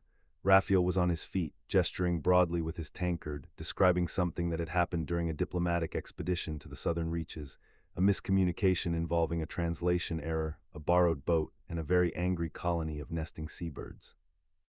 You have to understand, Raphael said, setting his drink down and spreading his arms wide. The entire delegation is standing on this rock, covered in bird shit, and the ambassador turns to me, completely straight-faced, and says. He reached for the jug to pour another drink before delivering the punchline. The ceramic handle slipped. The jug tipped, and dark spiced wine sloshed across the bar counter, over the edge, and down the front of his shirt. Shit, Raphael said, looking down at the spreading stain. Shit, the innkeeper is going to kill us. We should clean that before it stains, Edwin said, standing up unsteadily. I've got it. Raphael grabbed a bar cloth and started mopping the counter. The wine had soaked through his tunic, the fabric clinging to his chest. He pulled it over his head and dropped it on the counter, using the dry end to wipe down the wood. He was standing in the lamplight in nothing but his trousers and boots, the illusion still draped across his skin. Edwin could see the seams where the false appearance met the real body underneath, the slight shimmer along the forearms, the texture shift at the collarbone, the places where the bronze tried to surface through the human overlay. Edwin was staring. He knew he was staring. The wine had dissolved whatever mechanism normally told his brain to look away, and his eyes were tracing the lines of the illusion the way a cartographer traces a coastline, cataloging the discrepancies between the map and the terrain. There's nobody else here, Edwin said. Raphael stopped wiping. He looked at Edwin, the bar cloth still in his hand. Why are you still wearing it? Edwin said. The illusion, there's nobody here but us and I. He paused, something shifting behind his eyes. I never wanted your people to have to hide what they were. That was never the point of integration. When I fought for the Accord, I wanted coexistence. I wanted your people to walk through a market and be themselves. I didn't want, he gestured at Raphael's arms, at the false skin. I didn't want this. Raphael stood very still. The bar cloth hung loosely from his fingers. The last time I saw you without it, Edwin said, we were across a table in a command tent. The war was still going. I've never seen you as yourself, outside of that. You're drunk, Raphael said. I know. Edwin stepped forward. He reached out slowly and pressed his fingertips against the inside of Raphael's forearm, where the shimmer was thinnest. The illusion cracked. It didn't dissolve the way it had in the merchant yard, jagged, defensive, torn apart by stress. This time it receded, pulling back from the point of contact like water retreating from a shore. The false human tan faded under Edwin's fingers, and the true skin surfaced, deep bronze, warm, with the faint, textured grain of the bony plating running in smooth ridges from wrist to elbow. Edwin's breath caught, his fingers moved along the ridge, feeling the transition from the smooth bronze between the plates to the harder, darker surface of the plating itself. It was warm, warmer than human skin. The texture was unlike anything he'd touched, dense, living, with a faint pulse of residual mana running through the surface that tingled against his fingertips. Raphael didn't move. His breathing had changed, slower, deliberate, the measured rhythm of a man holding himself very still. The illusion was retreating further on its own, peeling back across his shoulders, up his neck, as if his body had decided independently of his mind that it was done pretending. The bronze spread across his chest. The heavy ridging emerged along his collarbones and across the tops of his shoulders, the same polished stone texture Edwin had seen on demon officers during the war, but different here, in the warm lamplight on a body that wasn't wearing armor or standing across a battlefield. The silvered scar on his left shoulder surfaced last, the old wound tissue slightly paler than the surrounding bronze. Edwin's hand had moved from the forearm to the shoulder without either of them deciding it should. His palm rested flat against the ridge of plating that ran across Raphael's deltoid, and he could feel the heat radiating from the skin beneath, a deep, steady warmth that had nothing to do with the dying fire. "Is every part of your body like this?" Edwin said. The words came out before the thought finished forming. Drunk, fascinated, stripped of every filter. Raphael looked at him. The amber eyes were fully visible now, bright, sharp, the pupils slightly dilated in the low light. His jaw was tight, but he didn't step back. "Wouldn't you like to know?" Raphael said. His voice was low, rough, with a thread of something underneath that wasn't anger or defensiveness. That's a stupid thing to say to you," Edwin said. He didn't move his hand, "but I would, actually, very much." His fingers traced down from the shoulder, over the collarbone, following the ridge line as it curved across Raphael's chest. The plating thinned as it moved toward the center of his body, giving way to smooth, unbroken bronze. Edwin's hand flattened against his sternum. He could feel Raphael's heartbeat, faster than it should have been, faster than either of them were acknowledging. Raphael's hand came up. His fingers closed around Edwin's wrist, not pulling it away, not guiding it, just holding. The bronze of his hand against the pale skin of Edwin's forearm, the plating on his knuckles pressing into the soft tissue of the wrist. "You don't know what you're doing," Raphael said quietly. "I know I don't want to stop," Edwin said. The distance between them closed. Edwin wasn't sure who moved, whether he stepped forward or Raphael pulled him, or the wine simply dissolved the last inch of empty space that was keeping them apart. His hand slid from Raphael's chest to the back of his neck, his fingers curling into the base of the pale hair where it met the warm bronze of his nape. Raphael's grip on his wrist tightened. Edwin kissed him. It was clumsy and wine-heavy and entirely graceless, and Raphael responded with a force that drove Edwin's back into the edge of the bar counter. The wood bit into his spine. He didn't care.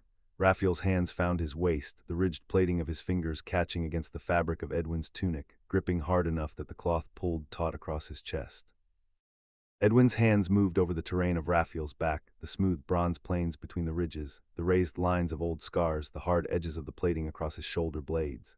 Every surface was different. Every texture told him something he didn't have words for. His fingers found the deep, silvered scar on the left shoulder, and Raphael flinched, not in pain, but in the involuntary contraction of a man who hadn't been touched there in years. "Sorry," Edwin said against his mouth. "Don't stop," Raphael said.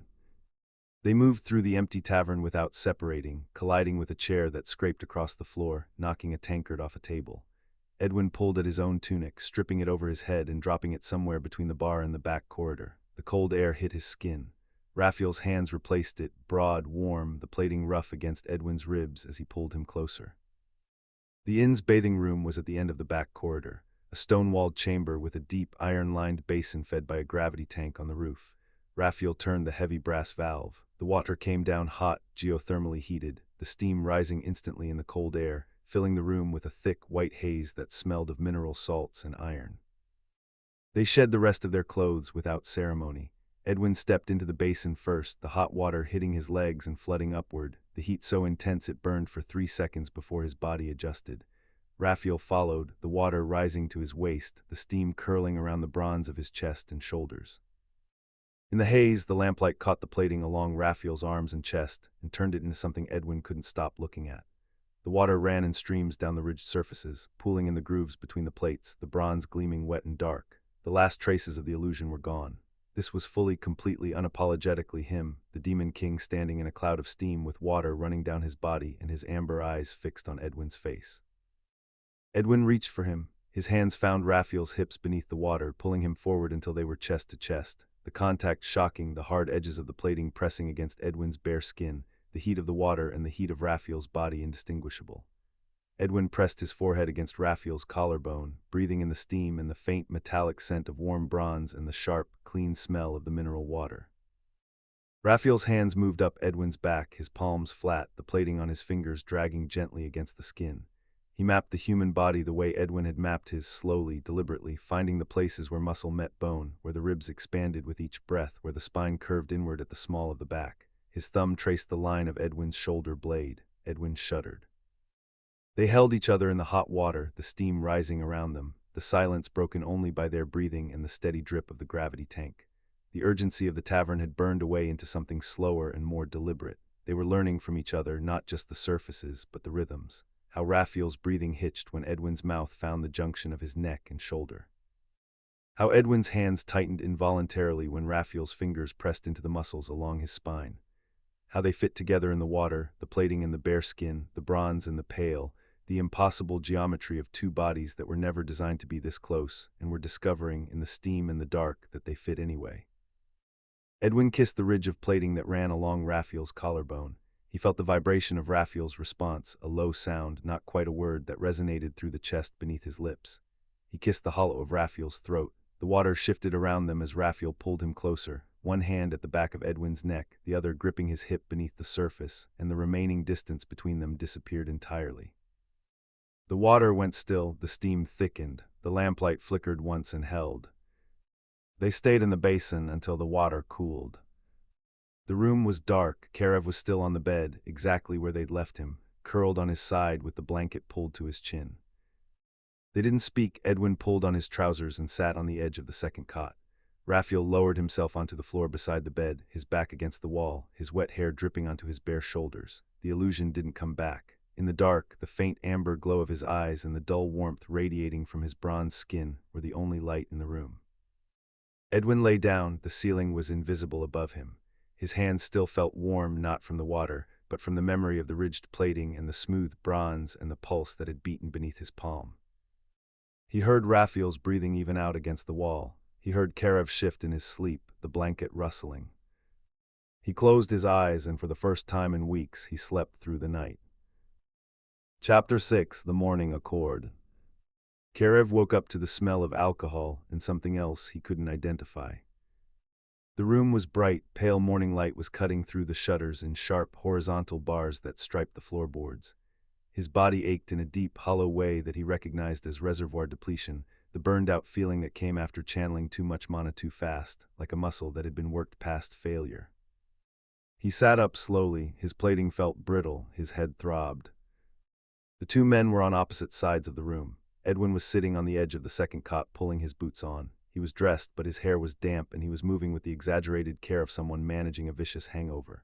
Raphael was standing by the window, his back to the room, fastening the cuffs of a clean shirt he must have gotten from somewhere. His illusion was back in place, but the edges looked thin in the morning light. Neither of them was looking at the other. Karev watched them for a moment. Edwin cleared his throat. Raphael adjusted a cuff that didn't need adjusting. Edwin picked up his rucksack, set it down, then picked it up again. Raphael turned from the window, saw Edwin looking vaguely in his direction, and immediately turned back. Something had happened. Karev had no idea what, but the air in the room was so thick with awkwardness that he could practically taste it alongside the alcohol fumes. He swung his legs off the bed. Both men looked at him instantly, as if grateful for something else to focus on. "How do you feel?" Raphael asked. "Like I got hit by a cargo wagon," Karev said. He looked at his hands. The plating was dull, the amber glow completely gone. He flexed his fingers and felt the reservoir in his chest respond with a weak, sluggish pulse. He'd burned through everything he had in that field. He looked at Edwin. The scorch marks on the man's palms were visible even from across the room, blistered, raw, the skin peeling at the edges. Karev had done that. He'd hit the prince of the basin with everything he had, and the man had caught his last blast on an open palm and snuffed it out. "I'll fight you again," Karev said. "When my reservoir is full, I'll be stronger next time." Edwin looked at him with an expression that Karev found deeply irritating, the patient, slightly amused tolerance of an adult watching a child make a bold declaration. "I'm sure you will," Edwin said. "Don't do that," Karev snapped. "Don't talk to me like I'm a kid." "You attacked me in a field and passed out," Edwin said. "What would you like me to call that?" "A warm-up."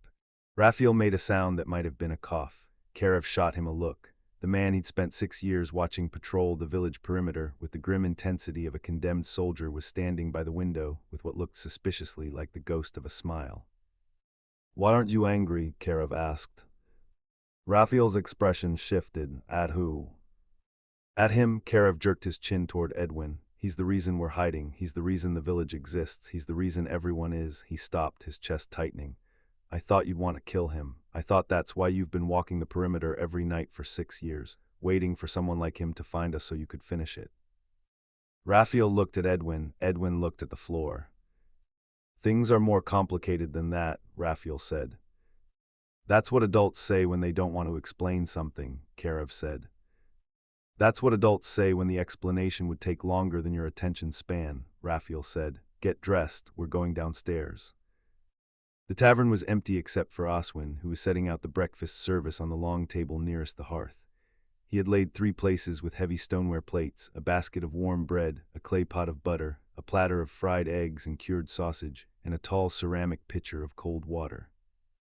When Karev sat down, Oswin set a second plate in front of him, a thick slice of honey cake with a cup of sweetened milk on the side.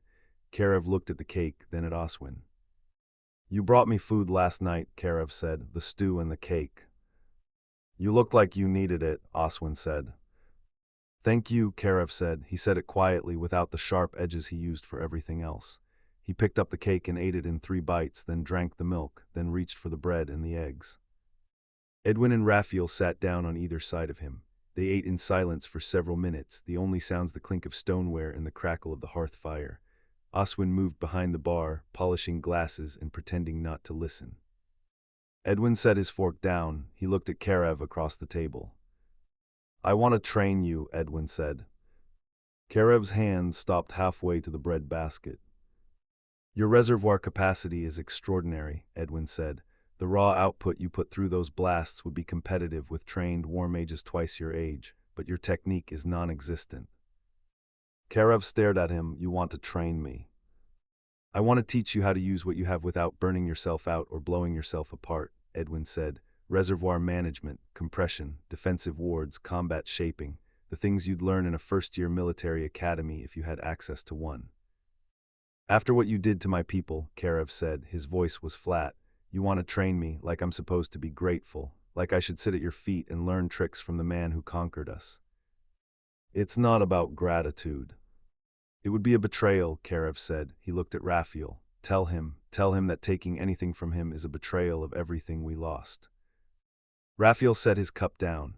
He looked at Karev for a long moment, and the boy braced himself for the agreement he expected, the cold, firm rejection that would put the human prince in his place and remind Karev that they were still enemies, would always be enemies, that the 6 years of hiding had been a war of endurance, not a surrender. "He's right," Raphael said. "You should train with him."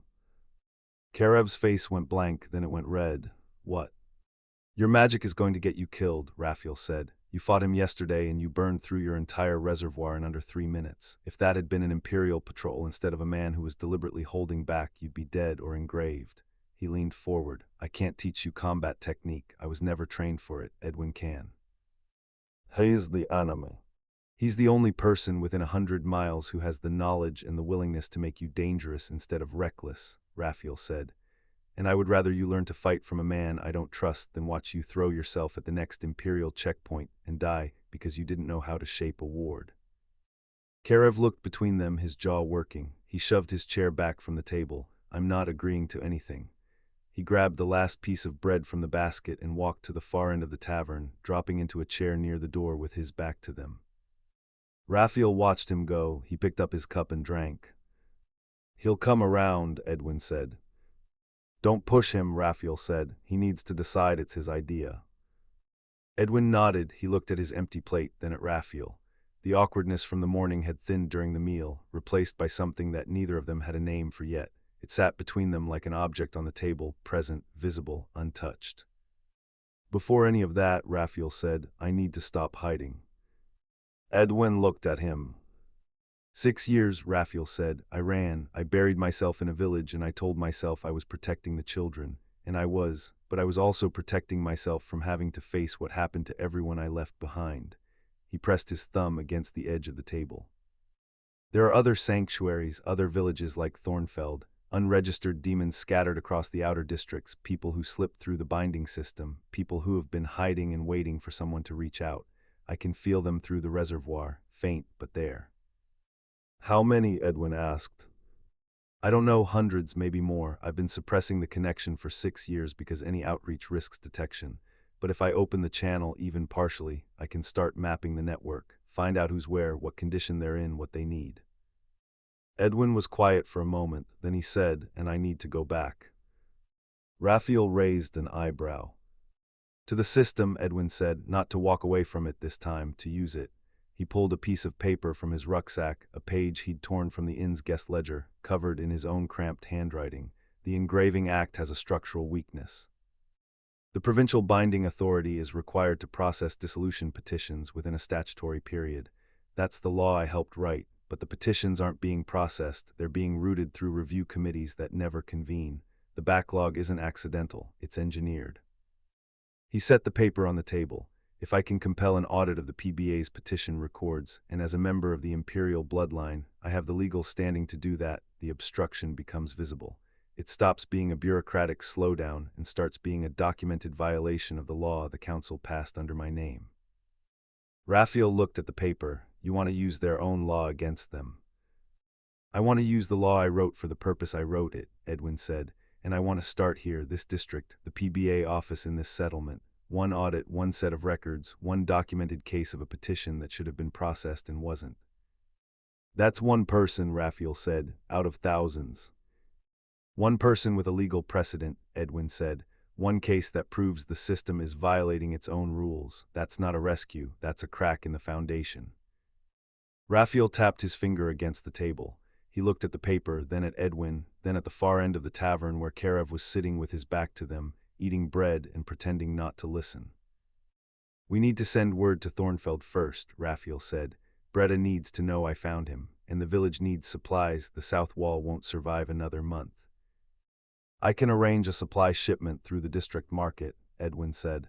My name is good for credit in any imperial trade post.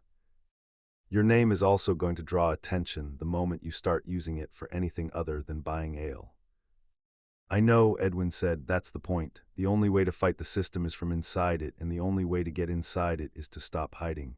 He looked at Raphael, both of us. Raphael sat back in his chair. He looked at morning light coming through the shutters. 6 years of hiding. 6 years of drainage trenches and perimeter walks and telling Breda he'd figure it out. And now, a man he'd spent a decade hating was sitting across a breakfast table offering to burn his own cover to help fix the thing they'd both broken. All right, Raphael said, Thornfeld first, then the PBA. Edwin nodded. He started folding the paper back into his rucksack. And Edwin, Raphael said. Edwin looked up. If we do this, if we actually do this, we don't get to walk away when it gets hard. Either of us, that's the deal. Edwin held his gaze. That's the deal. They packed in 15 minutes. Karev shouldered his coat and his rucksack without being asked and stood by the door with the rigid, compressed energy of a young man who hadn't agreed to anything and wanted everyone to know it. Edwin settled the bill with Oswin at the bar counter. The innkeeper waved off half of it. You drank more than you paid for, Oswin said, but I'll call it even if you do something for me. Name it, Edwin said. Oswin reached under the counter and pulled out a folded piece of heavy parchment. He set it on the counter and slid it toward Edwin. My daughter-in-law, she filed a dissolution petition 14 months ago. My son, her husband, my boy, he died at the Northern Basin. She's a demon. The binding they put on her was administrative, tied to my son's military service record. He's dead. The service obligation is fulfilled, and the petition is still sitting in a drawer somewhere in the PBA office. Edwin picked up the parchment. He unfolded it and read the filing number, the date, the petition category. I'll find it, Edwin said. Oswin looked at him for a long moment. Then he looked past Edwin at Raphael, who was standing near the door adjusting the illusion over his forearms. Take care of that one, Oswin said quietly, nodding toward Raphael. Whoever he is, whatever he was, he's carrying more than one man should. Edwin folded the parchment and put it inside his coat. I know. They walked out of the Hearthstone Inn into the pale morning light. The district market was waking up, wagons rolling, merchants unlocking stalls, the mana strips in the road brightening to their daytime glow. Raphael adjusted his collar against the wind. Karev was already 10 feet ahead, walking fast, not waiting for either of them. Edwin fell into step beside Raphael. They walked toward the eastern road without speaking, the settlement falling behind them, the coastline visible in the distance where the island's edge met the open sky. Chapter 7: The Audit. They sent word to Thornfeld on the first morning. Raphael wrote the message on a strip of oilcloth in the old demon script, a compressed, angular notation that looked like decorative scratching to anyone who didn't know what they were reading. He paid a coastal fisherman 3 silver weights to carry it south along the shore road and leave it at the collapsed watchtower outside the village. Breda would check the watchtower. Breda always checked the watchtower. The message was short. Found the boy. He's safe. We're in the district settlement. Supplies incoming. Hold the wall. I'll explain when I'm back. Edwin arranged the supplies through the district trade post that same afternoon. 20 planks of seasoned pine for the south wall, a barrel of pitch, 2 sacks of milled grain, a crate of salt pork, and a bolt of heavy wool cloth. He signed the requisition with his lineage certification and charged it to the Imperial Household Credit Line. The trade clerk stared at the signature for 10 seconds before processing it. That's going to show up in the capital's ledgers, Raphael said when Edwin told him. Good, Edwin said, let them see I'm spending money. It looks like a prince on a countryside tour buying provisions. Nobody audits a royal shopping list. On the second morning, Edwin walked into the Provincial Binding Authority. The PBA office occupied the second floor of the district administrative building, a squat, stone-fronted structure at the eastern edge of the market square. The ground floor housed the Census Bureau and the tax collection office. The second floor was reached by a narrow staircase that smelled of lamp oil and old paper. The office itself was a single large room divided by wooden partitions into 4 workstations. Filing cabinets lined every wall, floor to ceiling, their brass drawer pulls tarnished green. 3 clerks sat at heavy desks, surrounded by stacked ledgers, ink pots, and the accumulated paperwork of a district-level bureaucracy that processed everything from trade licenses to property transfers. The senior clerk was a woman named Aldara. She wore her hair in a tight knot at the base of her skull and kept her desk so clean the wood grain was visible. When Edwin entered the office and presented his lineage certification, she read it twice, folded it, and set it on her desk with the careful, unhurried deliberation of a person who was already calculating how much trouble had just walked through her door. Prince Edwin, Aldara said, we were not informed of an imperial visit. How may the Provincial Binding Authority assist you? I'd like to review the dissolution petition records for this district, Edwin said. He sat down in the wooden chair opposite her desk without being invited. Specifically, all petitions filed in the last 18 months. Aldara's expression didn't change. May I ask the nature of the review? Administrative oversight, Edwin said. The integration accord includes a statutory processing period for dissolution petitions. I want to confirm compliance. Of course, Aldara said. She opened a drawer, pulled out a leather-bound ledger, and set it on the desk. This is the master intake log. All petitions are recorded upon receipt and assigned a processing number. Edwin pulled the ledger toward him and opened it. The entries were meticulous: date received, petitioner name, household of binding, petition category, processing number. He ran his finger down the columns. In the last 18 months, the district had received 43 dissolution petitions. And the processing records, Edwin asked. The status updates, review committee notes, and ruling documentation for these 43 petitions. Aldara paused. It was a small pause, barely half a second, but Edwin had spent a decade reading military briefings and council transcripts, and he recognized the micro-hesitation of someone deciding how much to reveal. The processing records are maintained by the review committee, Aldara said. I can request access to those files, but it may take several days to compile. Several days, Edwin said. He kept his voice neutral. For records that should be immediately accessible under the statutory transparency provisions of the Integration Accord. The transparency provisions apply to finalized rulings, Aldara said smoothly. Petitions currently under review are considered active administrative proceedings and are not subject to public disclosure. I'm not the public, Edwin said. I'm a member of the Imperial Bloodline invoking Administrative Oversight Authority. The transparency provisions apply to me unconditionally. Aldara looked at him. She looked at the lineage certification on her desk. She looked at the two junior clerks who had both stopped working and were staring at their work with the frozen intensity of people trying very hard to be invisible. I'll compile the records, Aldara said. It will take until tomorrow morning. I'll wait, Edwin said. Prince Edwin, the compilation requires cross-referencing multiple filing systems. I said I'll wait. Aldara stood. She smoothed the front of her tunic, collected the lineage certification from the desk, and walked to the back of the office, where she disappeared through a heavy wooden door marked records. Edwin sat in the wooden chair and waited. He waited for 4 hours. During those 4 hours, he read every page of the master intake log. He copied the 43 filing numbers onto a piece of paper and took notes. Every petition had been assigned to a review committee. The committee was designated Provincial Review Board Subcommittee on Custodial Transition. It had 3 named members. Edwin wrote down their names. He cross-referenced the names against the district administrative roster posted on the wall near the staircase. 2 of the 3 committee members had been transferred to other districts within 3 months of their appointment. The third had retired. The committee didn't exist. It had never convened. 43 dissolution petitions had been assigned to a review body with no active members, and they were sitting in a filing cabinet gathering dust. When Aldara returned with a thin folder of compiled records, Edwin was already standing. The Provincial Review Board Subcommittee on Custodial Transition, Edwin said. When did it last convene? Aldara set the folder on the desk. I would need to check the scheduling records. It hasn't, Edwin said sharply. Aldara's face was perfectly composed. Administrative transitions occasionally create temporary gaps in committee staffing. The district governor's office is responsible for appointing replacement members. Has the governor been notified of the vacancies? I'm certain the matter is under review. Under review, Edwin said. He picked up the thin folder and opened it. Inside were 12 pages. He had expected 43 case files. He counted the pages twice. Where are the remaining 31 petitions? Edwin asked. The compiled records reflect all petitions with documented committee activity, Aldara said. Documented committee activity, Edwin repeated, meaning the other 31 petitions have not been viewed at all. They were filed, assigned to a non-functioning committee, and never touched. Aldara didn't answer. Her hands were folded on the desk, her posture rigid. Edwin closed the folder. I'd like to speak with the district governor.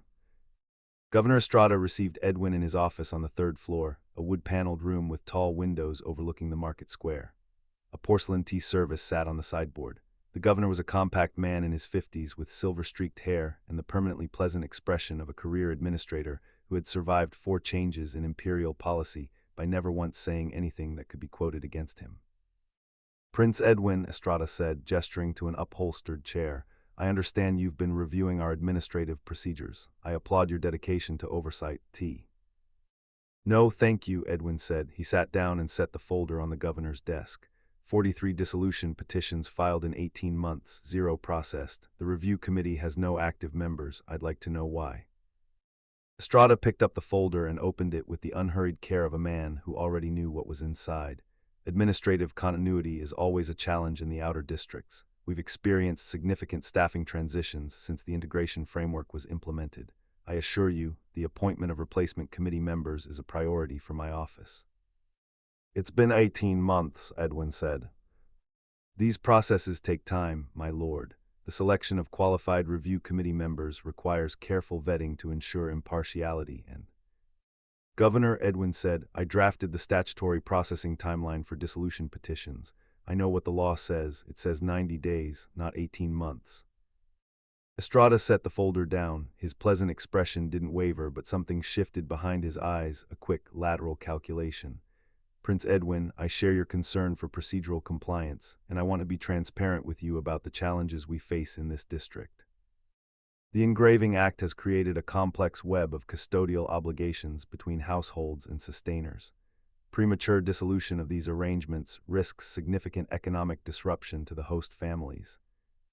I've heard this argument before, Edwin said. And there are legitimate concerns about the stability of the broader integration framework if dissolution petitions are processed without adequate. I've heard this argument, Edwin said, because I was in the room when it was first made.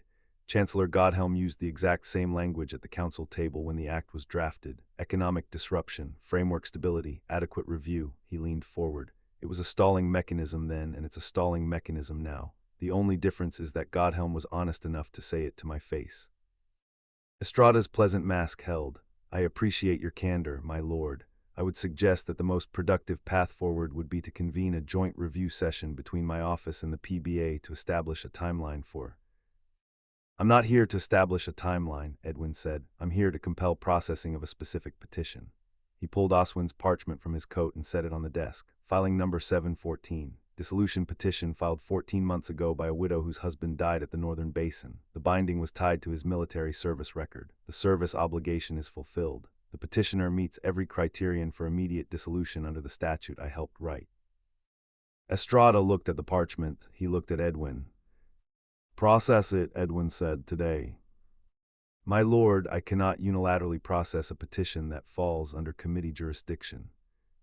The committee doesn't exist. You just told me the members were transferred or retired. There is no committee jurisdiction. The petition defaults to your direct authority under the administrative continuity provisions of the Act. Edwin sat back. I read the law, Governor. I wrote half of it. Estrada was quiet for a long moment. The tea service sat untouched on the sideboard. The market sounds filtered up from the square below. I will review the petition personally, Estrada said, and I will provide a ruling within 72 hours. Thank you, Edwin said. He stood up. And Governor, I'll be requesting copies of the remaining 42 petition files before I leave the district, for the record. He walked out of the office and down the narrow staircase into the morning light. While Edwin was fighting the paperwork war, Raphael was sitting cross-legged on the floor of their room at the hearthstone, his hands resting on his knees, his eyes closed. The illusion was down. In the privacy of the locked room, he wore his own skin, the deep bronze, the heavy plating, the pale hair falling loose past his shoulders. The morning light caught the ridges along his forearms and threw sharp, angular shadows across the floorboards. He was reaching to his soul. The Harmas reservoir sat deep in his chest, diminished but alive. For 6 years he had kept it locked, a closed circuit, feeding only the illusion and the nightly perimeter sweeps, never extending beyond the borders of Thornfeld. Opening the connection risked detection. Every outgoing signal was a pulse of concentrated mana that could theoretically be tracked by military-grade resonance equipment. But the military patrols were focused on the settlement, not the inn. Edwin's audit had pulled the district's administrative attention inward, and the ether currents in this part of the coast were weak enough that a low-power pulse would dissipate before it reached the nearest relay station. Raphael exhaled slowly and opened the channel. The reservoir expanded. It was like unclenching a fist he'd been holding closed for years. The release was immediate and physically painful, a sharp, burning sensation that radiated from his sternum outward along his ribs. The mana flowed out through the ether current beneath the inn's foundation, riding the weakened channel like a signal through a frayed wire. He didn't send words. The Harmas connection didn't work in language. He sent presence, a pulse of identity, a signature that every demon who had ever been part of the collective would recognize. It was the equivalent of a lighthouse beam sweeping across dark water. If anyone was out there, they would feel it. For 20 minutes he felt nothing. The pulse traveled outward and faded into the noise of the weakening currents. Then faintly, like a candle flame seen through fog, something answered. South, far south, past the district boundary, past the dead zones where the ether currents ran weakest. A pulse, faint, tentative, carrying the unmistakable resonance of a demon mana signature. Then another east, closer, stronger. Then a third from the northwest, barely perceptible. Raphael held the channel open, mapping the responses. Each pulse was a person, not a location, not a number, but a living presence reaching back through the dark toward the signal. Some were strong, carrying the dense, layered signature of demons with intact reservoirs. Others were threadbare, the mana output reduced to a whisper by years of binding and forced extraction. He counted 7 distinct signatures in the first hour, 11 by the second. By the time he closed the channel and opened his eyes, he had felt 19 separate responses from across the outer districts. 19, and those were only the ones strong enough to answer. He picked up a piece of charcoal from the hearth and began drawing on the back of a piece of wrapping paper a rough map of the district coastline, points marking the direction and approximate distance of each response. Some were clustered, 2 or 3 signals originating from the same general area, suggesting hidden communities. Others were isolated, single presences, alone, scattered across the outer reaches. The network was real. It was larger than he'd allowed himself to imagine. Karev was behind the inn. He was standing in the narrow yard between the back wall and the livestock fence, his coat off, his sleeves rolled past his elbows. The plating on his forearms was dull in the overcast light. He had his hands raised, palms out, fingers spread. He was trying to compress his mana. The mana came out wrong every time. He could feel the reservoir in his chest, refilled overnight, hot and restless, but when he tried to push it through his hands, it erupted in the same uncontrolled burst he'd thrown at Edwin. A shapeless blob of raw energy that dispersed 3 feet from his palms and dissipated into the air with a dull, crackling hiss. He tried again, pushed harder. The burst came out larger, angrier, and even less controlled. It hit the livestock fence and scorched a black mark into the timber. He tried a third time, narrowing his focus, trying to imagine the mana as a stream instead of a wave. The burst came out in a lopsided spiral that veered left and punched a fist-sized hole in the dirt. He dropped his hands and pressed his palms against his thighs, his chest heaving. He had watched Edwin catch his blast on an open hand. He had watched the man project a ward clean, precise, perfectly shaped in a fraction of a second. The mana had moved like water through a pipe, directed and contained, not a drop wasted. Karev didn't know how to do that, he didn't know where to start, and he was not going to ask. He raised his hands again. Edwin returned to the inn at dusk. He found Raphael at the table in the cleared tavern, the charcoal map spread out beside 2 tankards of ale. Oswin had already closed the bar for the evening. The fireplace was burning. Karev was sitting in his usual chair by the door, eating a bowl of stew and ignoring both of them. Edwin sat down across from Raphael and pulled the folder of copied records from his coat. He set it beside the map. 43 dissolution petitions, Edwin said. 0 processed. The review committee is a ghost. No active members, no scheduled sessions. Every petition has been sitting in a cabinet for months. He tapped the folder.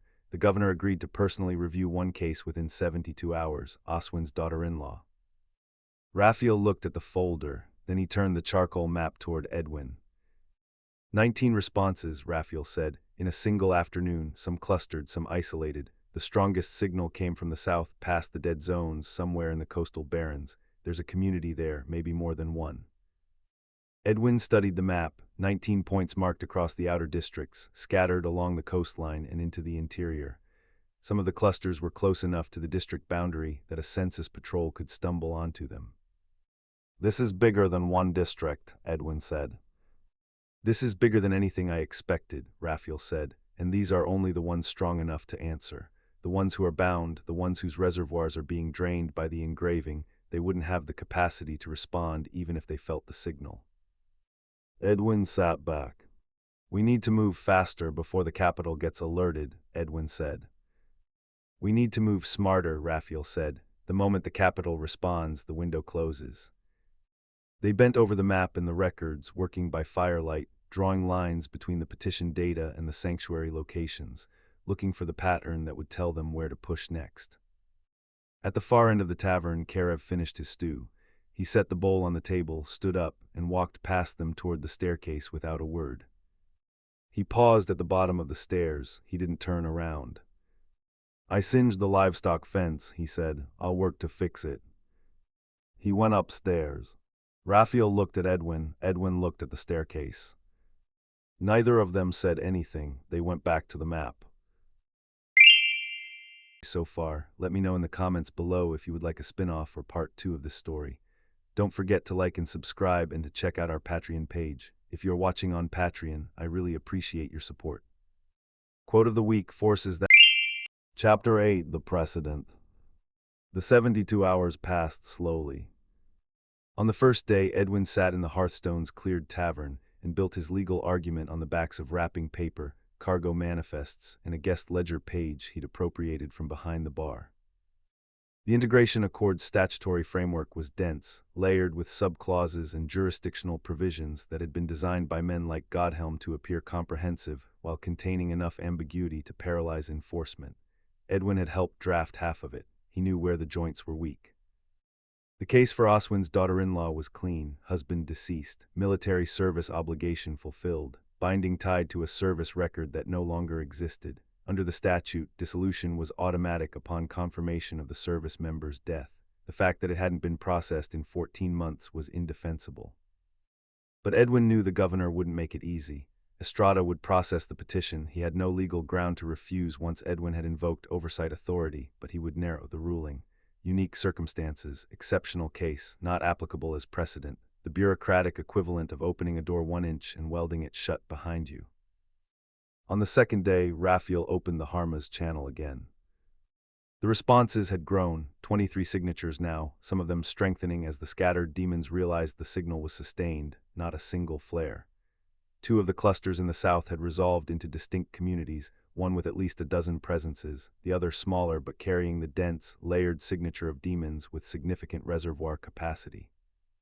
Raphael mapped them on the wrapping paper, refining the charcoal points into something closer to a real chart. He cross-referenced the locations against the district's administrative boundaries, identifying which communities fell within the PBA's jurisdiction and which were in neighboring districts. If we can establish the precedent here, Raphael said, studying the map, the neighboring districts have to honor it. Statutory rulings cross jurisdictional lines. If the governor gives us a ruling in time, Edwin said.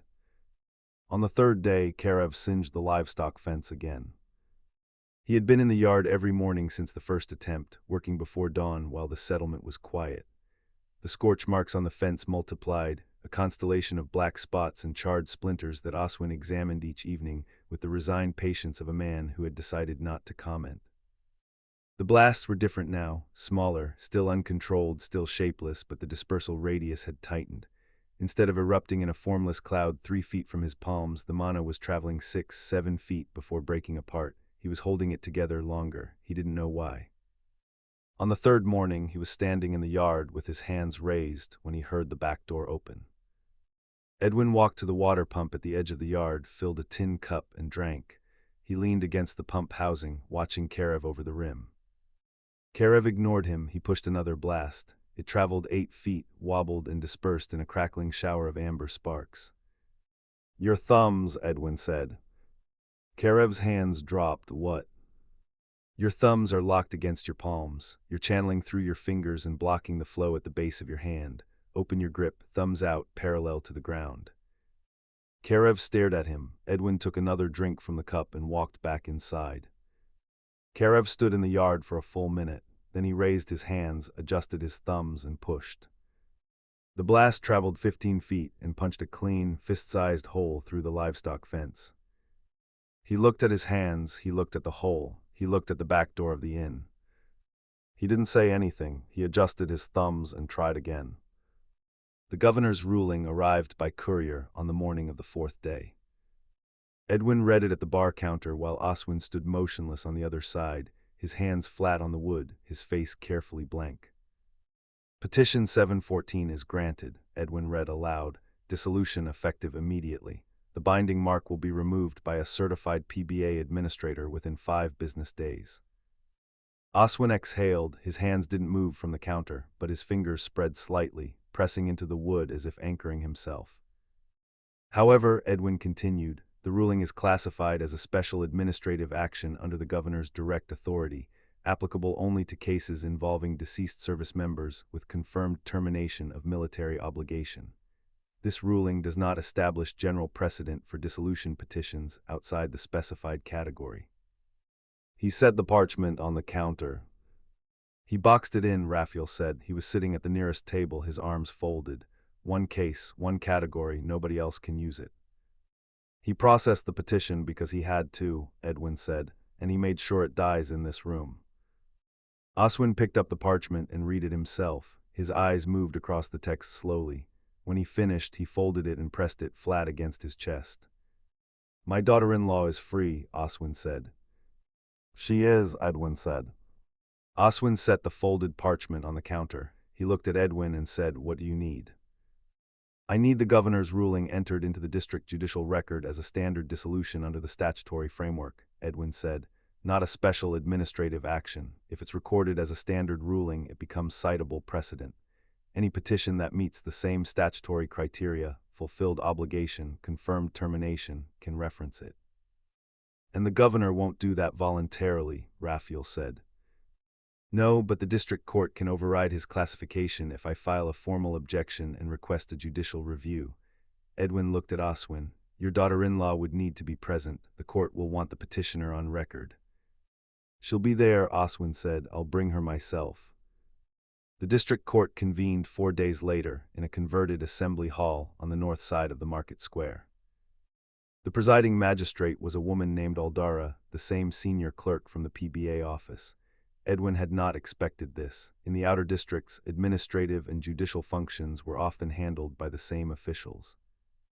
The hearing room was small, 2 rows of wooden benches, a raised desk for the magistrate, and a standing bar where the parties addressed the court. The household that had held the binding, a minor merchant family named Coria, had sent a representative, a nervous young man in a poorly fitted coat who kept adjusting his collar. Oswin's daughter-in-law was seated on the front bench. Her name was Sira. She was 34, with the weathered, drawn look of a woman who had spent years doing labor that wasn't designed for her body. She sat with her hands folded in her lap, her eyes fixed on the magistrate's desk. Edwin stood at the bar. He had dressed carefully, not in military finery or princely regalia, but in the plain wool traveling clothes he'd worn since leaving the capital. He wanted to look like what he was, a man making a legal argument, not a prince pulling rank. The objection before the court is a request to reclassify Governor Estrada's ruling in Petition 714 from a special administrative action to a standard dissolution under Section 12 of the Integration Accord, Aldara announced. The petitioner's representative may proceed. Edwin spoke for 12 minutes. He cited the statutory language. He walked through the criteria for standard dissolution. He demonstrated that Sira's case met every requirement. He argued that the governor's special administrative action classification was legally unsupported because the statute made no distinction between categories of dissolution. A fulfilled obligation was a fulfilled obligation regardless of how the service member died. It was dry, it was procedural. It was exactly the kind of argument that no one in the room wanted to hear, and that was the point. Edwin made it boring. He made it airtight. He made it impossible to reject on legal grounds without exposing the entire classification system as a deliberate obstruction mechanism. The courtier representative stood. He read from a prepared statement that sounded like it had been drafted by the governor's office. The household has incurred significant expense in maintaining the sustainer's living arrangements and mana infrastructure. Reclassification of the ruling would create economic uncertainty for similar households across the district. The statute doesn't recognize household expense as a factor in dissolution proceedings, Edwin said calmly. Section 12, subsection 4. The petitioner's obligation is to the binding agreement, not to the household's balance sheet. Aldara reviewed the filings for several minutes. The room was quiet. Sira sat on the bench with her hands still folded, her eyes still fixed forward. Oswin sat beside her, close enough that their shoulders touched. The objection is sustained, Aldara said. The governor's classification of Petition 714 as a special administrative action is hereby overridden. The ruling is reclassified as a standard dissolution under Section 12 of the Integration Accord. She set her pen down. The binding mark removal will proceed as originally scheduled. Sira didn't cry, she didn't stand up or shout or collapse. She turned to Oswin, and the old innkeeper put his arm around her shoulders. She leaned into him, pressing her forehead against his collarbone, and closed her eyes. That was all. Edwin gathered his papers from the bar. He nodded to Aldara. She nodded back, a minimal, professional acknowledgement that concealed whatever she actually thought about what had just happened in her courtroom. Outside, the market square was loud with midday trade. Edwin stood on the steps of the assembly hall and took a sigh of relief. He knew it wasn't enough, it was barely anything.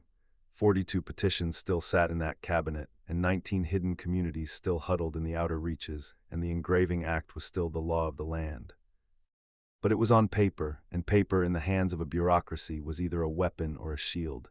Today, for the first time, it was a weapon in the right hands. The dispatch from the capital arrived 3 days after the ruling.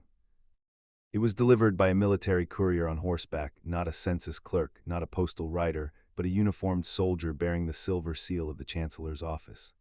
The courier dismounted in the market square, asked a merchant for directions to the Hearthstone Inn, and delivered the sealed parchment directly to Edwin's hand. Edwin broke the seal at the bar counter. Raphael stood beside him. Oswin polished a glass and pretended not to watch. Prince Edwin, your recent administrative activities in the outer districts have come to the attention of the High Council. While we applaud your continued engagement with the integration framework, concerns have been raised regarding unauthorized procedural interventions that may create inconsistencies in the application of provincial governance. The Council respectfully requests your voluntary return to the capital at your earliest convenience to discuss these matters and explore opportunities for constructive collaboration on integration policy reform. Voluntary, Raphael said, reading over his shoulder. For now, Edwin said. How long before it stops being voluntary? Edwin looked at the parchment. The language was Godhelm's, warm, reasonable, perfectly courteous, and carrying the unmistakable weight of a summons dressed in a suggestion. I have to go, Edwin said. Raphael looked at him. Not to comply, Edwin said, to push. The ruling is on record, the precedent exists, but if I ignore the summons, they'll revoke my oversight authority and seal the district records before the next petition is filed. He folded the parchment and put it inside his coat. Raphael was quiet for a moment. Then he said, the network isn't ready. The sanctuaries are scattered and uncoordinated. If the capital moves against the outer districts while you're in the council chamber. Then you hold the line here, Edwin said. Keep mapping, keep reaching. Get word to the communities that the precedent exists and that petitions filed under Section 12 have to be processed. They looked at each other across the bar counter. I'll come back, Edwin said. You'd better, Raphael said. At the far end of the tavern, Karev was sitting in his usual chair by the door. He had been quiet through the entire exchange. If you're going to the capital, Karev said without looking up, you're going to need someone watching your back who knows how the other side fights. Edwin and Raphael both looked at him. I'm not agreeing to be your student, Karev said. I'm agreeing to not let you get killed before you finish what you started. Pack your things, Edwin said. We leave at dawn. Chapter 9, the same room. The capital hadn't changed. The transit corridor widened into the Central District's main boulevard 3 miles before the outer walls, and the transformation was immediate. The packed earth road gave way to polished basalt cobblestones with monostrips running down the center, bright and steady, pulsing with the full-strength ether current that kept the central island locked in place. The buildings grew taller, cleaner, faced with cut limestone and iron-framed glass. The air smelled of forged smoke and roasted grain and the faint, metallic sweetness of processed lumen mana venting from the refinery stacks. Karev had stopped talking 2 hours ago. He walked beside Edwin with his heavy coat buttoned to his throat, his collar pulled high, his hands buried in his pockets.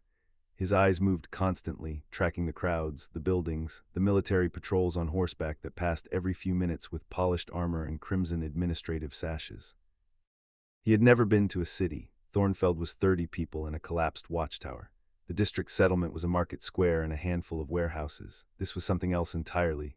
250,000 people packed onto a floating island held aloft by the largest concentration of ether current in the archipelago.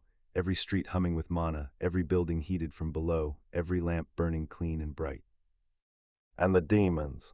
Karev saw the first one at the outer market gate, a woman pale-skinned, carrying a wooden crate of glass bottles on her shoulder. The glowing amber mark of the engraving was visible on her left forearm, pulsing in a slow, steady rhythm. She set the crate down at a merchant's stall, received a curt nod, and walked back the way she'd come. She didn't speak, she didn't look up, the mark pulsing the whole time.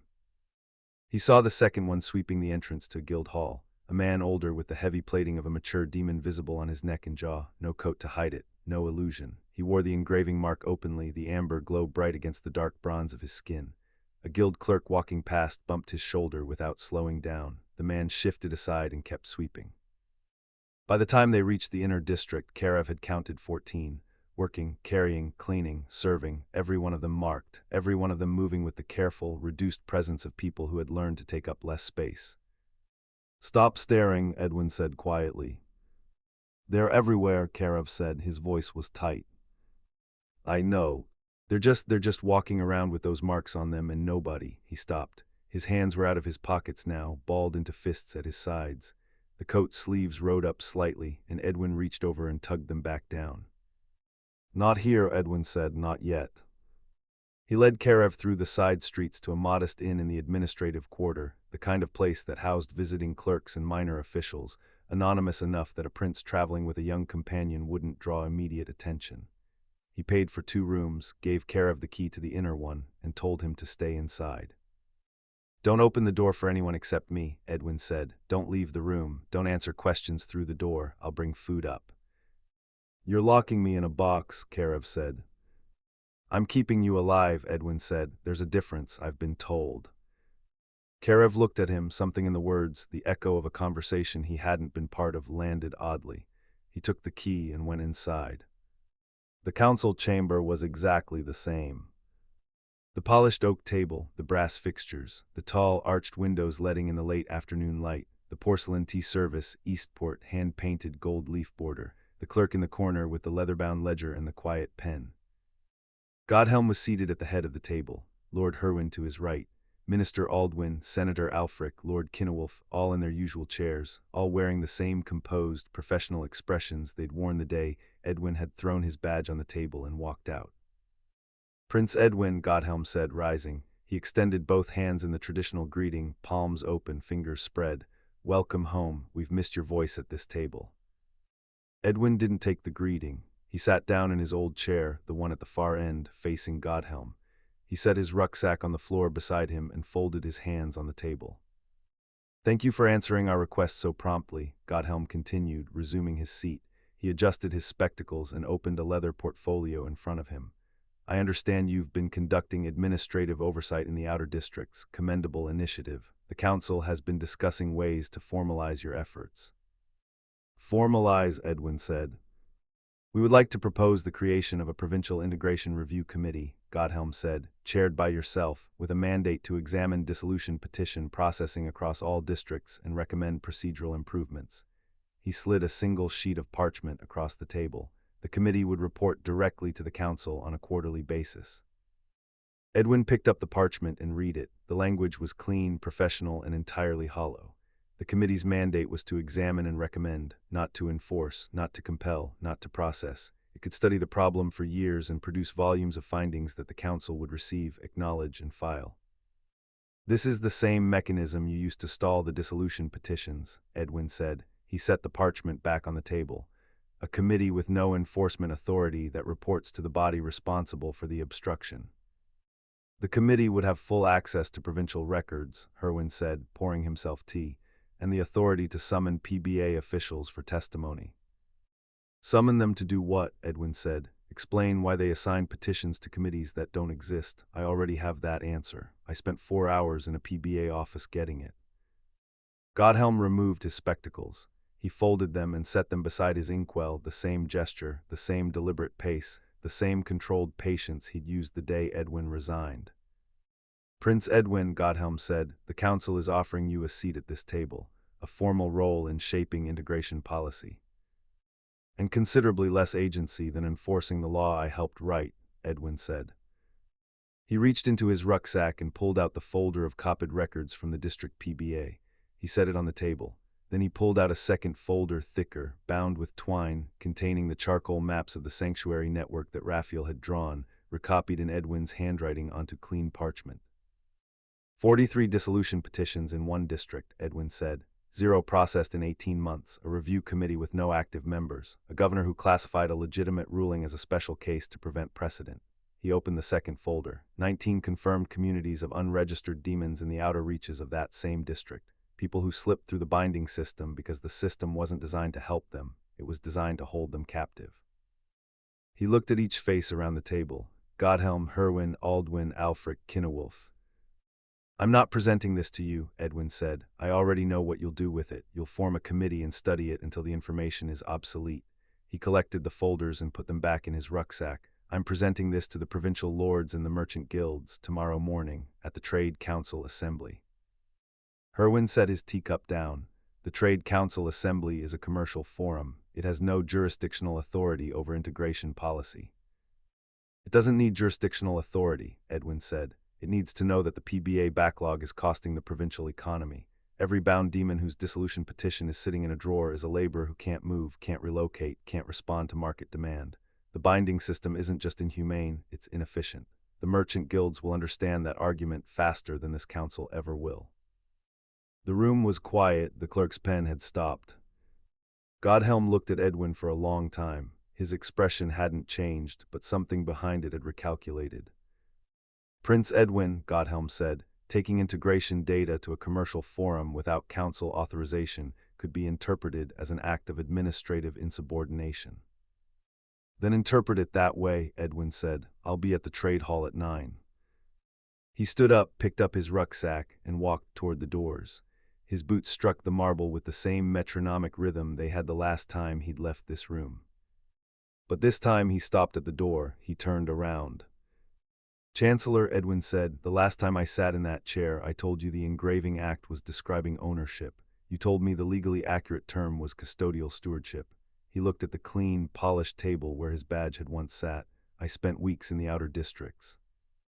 I watched a man's daughter-in-law get freed from a binding that should have been dissolved 14 months ago. I watched a boy throw everything he had at me because nobody taught him how to hold it. And I ate dinner in a tavern where a demon flinched every time the innkeeper raised his voice. He adjusted the strap of his rucksack on his shoulder. The legally accurate term is ownership, and tomorrow I'm going to make sure that starts to change.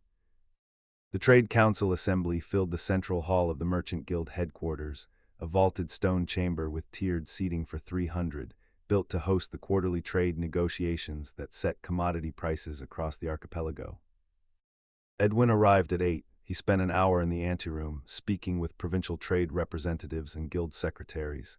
He didn't lead with morality, he led with numbers. The binding system locks approximately 18% of the district labor force into fixed custodial arrangements that prevent economic mobility. Dissolution petition processing has stalled across multiple provinces, creating a workforce bottleneck that costs the merchant guilds an estimated 14,000 silver weights annually in lost productivity. The PBA backlog is a humanitarian issue, and it's a market inefficiency. When the assembly convened, Edwin presented the data. He used the district PBA records, the petition filing numbers, the court ruling. He framed every point in the language of commerce.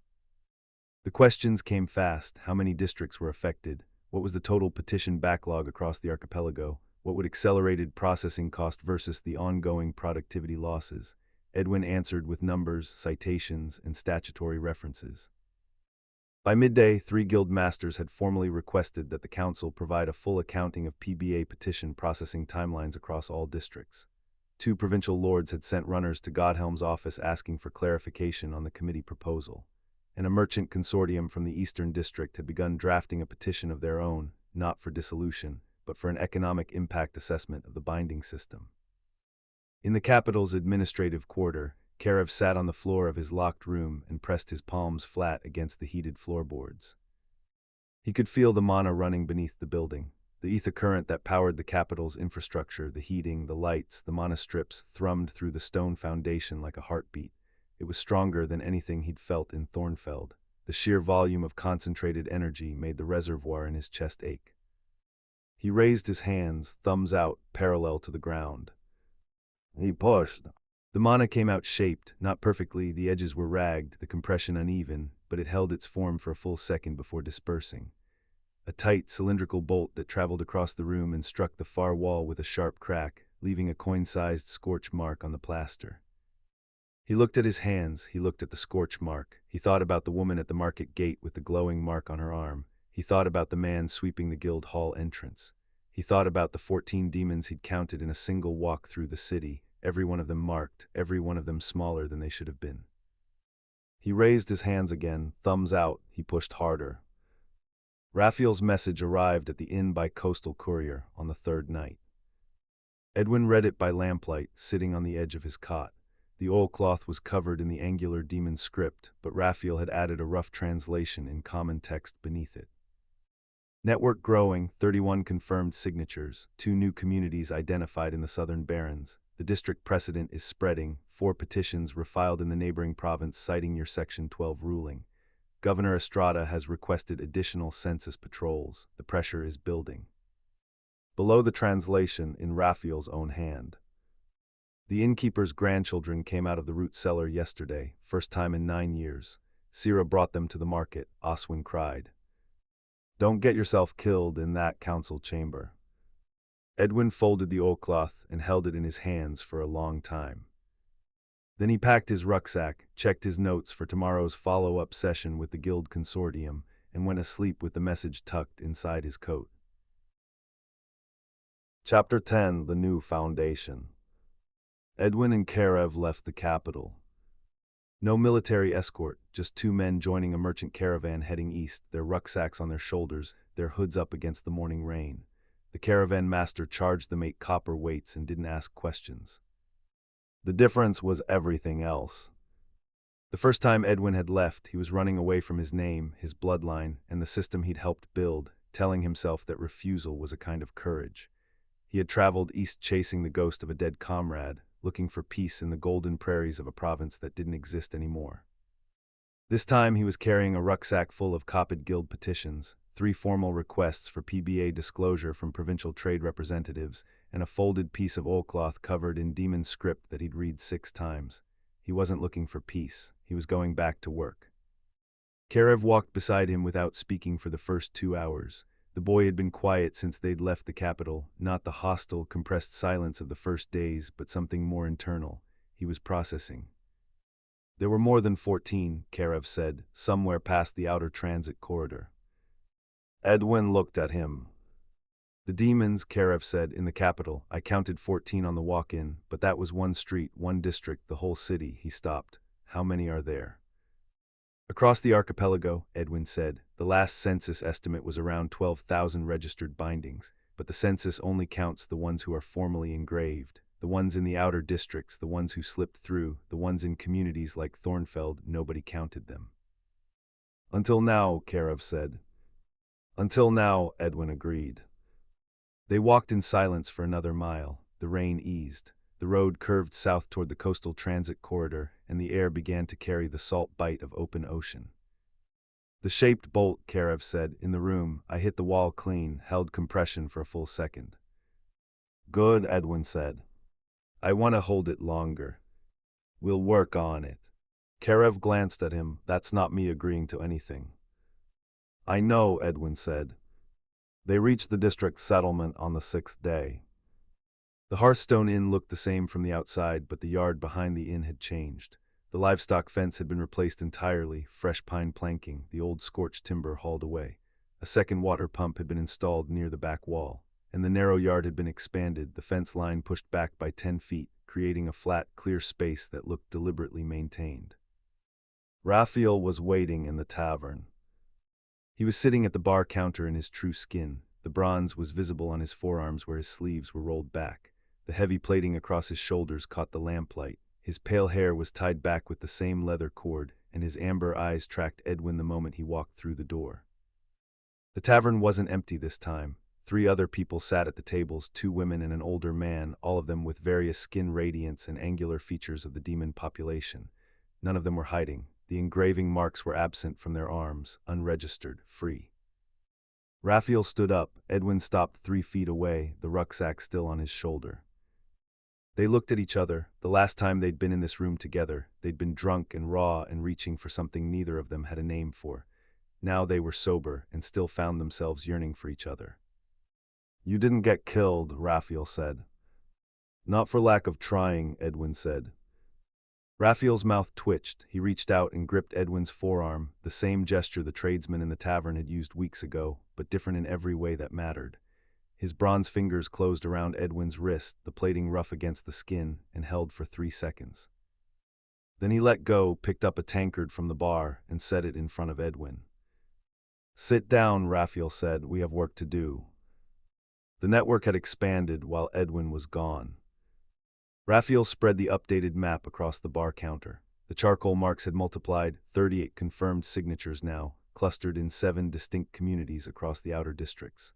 2 of the southern communities had made contact with each other independently, forming a supply chain through the coastal barrens that bypassed the imperial transit corridors entirely. 4 petitions filed in the neighboring province using your Section 12 ruling, Raphael said, tapping the map. 2 have been accepted for processing. The other 2 were assigned to review committees. Then we filed the same objection, Edwin said. Same argument, same statutory basis. Force the judicial override. The neighboring province's magistrate may not be as cooperative as Aldara. The three demons at the tables were listening. The older man, gray-haired, with deep lines around his amber eyes and heavy plating that had faded to a dull bronze, leaned forward in his chair. "You're the prince," the man said, "the one who got the ruling." "I got the ruling," Edwin said. "The ruling is what matters, not who got it." "It matters to us," the man said. He looked at Raphael. "We came in from the southern barrens 3 days ago, 14 of us. The signal reached our settlement a week before that. We've been hiding for 4 years." He looked back at Edwin. "When we heard a human prince was fighting the PBA in a district court, half of us thought it was a trap." "And the other half?" Edwin asked. "The other half decided a trap was better than another winter in the barrens." Edwin nodded. He didn't offer reassurance. He didn't promise safety. He pulled the guild petitions from his rucksack and set them on the counter beside the map. "The merchant guilds in the capital are requesting a full accounting of PBA processing timelines," Edwin said. 3 formal requests. The council can stall them, but they can't suppress them. The guild charter gives trade representatives independent disclosure authority. Once the numbers are public, the economic argument does the work. "And the political argument?" Raphael asked. "Godhelm offered me a reform committee. I declined. He'll counter with a binding suspension, freeze new engravings while the committee does its review. It sounds like progress. It's actually a lock on the existing system." "So how do we fight that?" "We fight the framing. A suspension that freezes existing bindings isn't reform, it's preservation. We push for the suspension to include mandatory processing of all pending dissolution petitions during the freeze period. If they want to pause new bindings, fine, but the backlog gets cleared." Raphael studied the map. "That's a political fight." "That's where the fight is," Edwin said, "but it's not the only font. The network you've built, the communities, the supply chains, the signatures, that's the ground the political fight stands on. Without proof that the unregistered population exists and is viable, the council can dismiss the whole thing as an outlier." He looked at Raphael. "We need the communities to come forward, not all at once, not in a rush, but deliberately, visibly, in a way that the census can't ignore." Oswin brought the lunch service out himself. He set plates of bread and cured meat on the tables, refilled the water pitcher, and checked the fireplace fire. He moved through the room with an easy, unhurried competence. When he reached the bar counter, he set a plate in front of Edwin and another in front of Raphael. Then he stood there, his hands on the counter, looking at both of them. "Sierra's mark was removed yesterday," Oswin said. "The PBA administrator came to the inn. It took 4 minutes. She said it felt like pulling a splinter out, a sharp sting, and then nothing." "Good," Edwin said.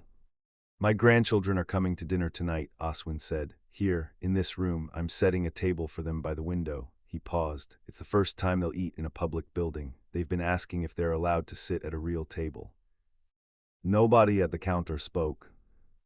"I'm going to decorate it," Oswin said, "and I'm going to use the good plates." He picked up the empty water pitcher and walked back to the kitchen. Raphael watched him go. He looked at Edwin. The window faced the market square. Anyone walking by would be able to see inside. "He knows what he's doing," Edwin said. "He's been waiting 9 years to do it," Raphael said. In the late afternoon, Edwin and Karev walked to the expanded yard behind the inn. The flat, clear space that had replaced the old livestock pen was deliberate. Raphael had overseen the expansion while Edwin was in the capital. The ground was packed earth, level and firm, with a low fieldstone wall on 3 sides to contain stray energy. Karev stood at one end, Edwin stood at the other. "Show me," Edwin said. Karev raised his hands, thumbs out, parallel to the ground. He breathed once, pulled from the reservoir, and pushed. The bolt came out clean, compressed, cylindrical, traveling in a straight line across the yard. It struck the fieldstone wall and left a blackened mark the size of a fist. The compression held for nearly 2 seconds before dispersal. "Better," Edwin said. "The compression is holding, but the exit angle is pulling left. You're favoring your right hand, pushing harder with the dominant arm, which tilts the trajectory. Even the pressure, both hands equal." Karev adjusted. He pushed again. The bolt traveled straighter, striking the wall a foot to the right of the first mark. "Again," Edwin said. Karev pushed, adjusted, pushed again. Edwin corrected his stance, weight forward, hips square, shoulders level. Karev argued about the hip placement, tried it his own way, missed the wall entirely, and grudgingly repositioned. They worked for an hour. Karev's plating was glowing steadily by the end, not the wild, guttering flare of the fight in the field, but a warm, even amber that pulsed in time with his breathing. He was learning to pace the reservoir. He was learning that power wasn't about how much you threw, it was about how long you could sustain. Tomorrow we start on wards, Edwin said. I don't want to learn defense, Karev said. I want to hit harder. Everyone wants to hit harder. The ones who survive are the ones who learn to take a hit first. Karev picked up his coat from the wall and slung it over his shoulder. He walked toward the inn, paused, and looked back. I'm still not your student, he said. Noted, Edwin said. Karev went inside. Edwin stood in the yard looking at the scorch marks on the wall. 12 clean hits out of 30 attempts, 40% accuracy up from 0 a week ago. No reservoir burnout, no wild dispersal. The boy was a long way from finished, but he was improving. That evening, Oswin set the table by the window. He used the good plates, heavy stoneware with a blue glaze border, the set he kept locked in the top shelf of the kitchen cabinet. He placed a beeswax candle in the center and lit it. He set 5 places, 3 small, 2 large. Sira arrived at dusk with the children, a girl of 7, a boy of 5, and a toddler in Sira's arms. They had their mother's dark hair and their father's facial structure, and a warm bronze of half-demon skin that glowed slightly in the candlelight. The girl's eyes were amber, the boy's were brown, the toddler was asleep. They sat at the table by the window. Oswin brought the food out himself, roasted chicken, root vegetables, fresh bread, and a honey cake for the children. He sat down with them. He poured the water. He didn't make a speech. He just sat with his family in his own tavern at a table by a window that faced the street and ate dinner. People walked past the window, merchants, laborers, a census clerk on his evening rounds. Some looked in, most didn't. At the bar counter, Edwin and Raphael sat side by side, eating their own meal. Karev sat at his usual table by the door, working through a bowl of stew. The 3 demons from the southern barons were still at their table. The older man was watching Oswin's family through the lamplight. His eyes were wet. He wiped them with the back of his hand and went back to his bread. Raphael leaned his shoulder against Edwin's. The contact was brief, the press of bronze plating through fabric, the warmth of it gone in a second. Edwin pressed back. The candle on Oswin's table burned steadily. The plates caught the light. Through the window, the market square was going dark, the monostrips dimming to their overnight amber, the settlement settling into the quiet rhythms of the night. The candle burned, the plates were cleared. Oswin carried the sleeping toddler upstairs, and Sira gathered the other 2 children and followed, the girl holding her brother's hand. Edwin finished his ale, Raphael finished his. Karev had fallen asleep at his table, his head on his folded arms, his coat draped over his shoulders. Raphael looked at the boy, he looked at Edwin. Same time tomorrow, Raphael said. Same time tomorrow, Edwin said. Raphael stood, crossed the room, and lifted Karev the same way he'd lifted him from the scorched field, easily, without waking him. He carried the boy toward the stairs. Edwin sat at the counter for a moment longer. The tavern was empty. The candle on Oswin's table had burned down to a stub, the wax pooling on the good plates. Through the window, the market square was dark. He picked up the stub of the candle, carried it to the bar, and set it beside the map of sanctuary locations that was still spread across the counter. Then he heard footsteps behind him. Raphael had come back down with a glint of complete desire in his eyes. I think we should revisit some prior personal exchange, he said in a low, grunted tone. Edwin swallowed his anticipation and made the decision right here to take a leap of faith and said, I thought you'd never ask, and practically jumped into Raphael's embrace. The end. Anybody who is subjected to it into a thing. Simone Weil. Thank you for listening to Where Our Lives Lay, The Fallacy of War. Hope you enjoyed this story. If you want to hear more, please like, subscribe, and check us out on Patreon. New stories are uploaded on Patreon every Friday and on YouTube every Monday.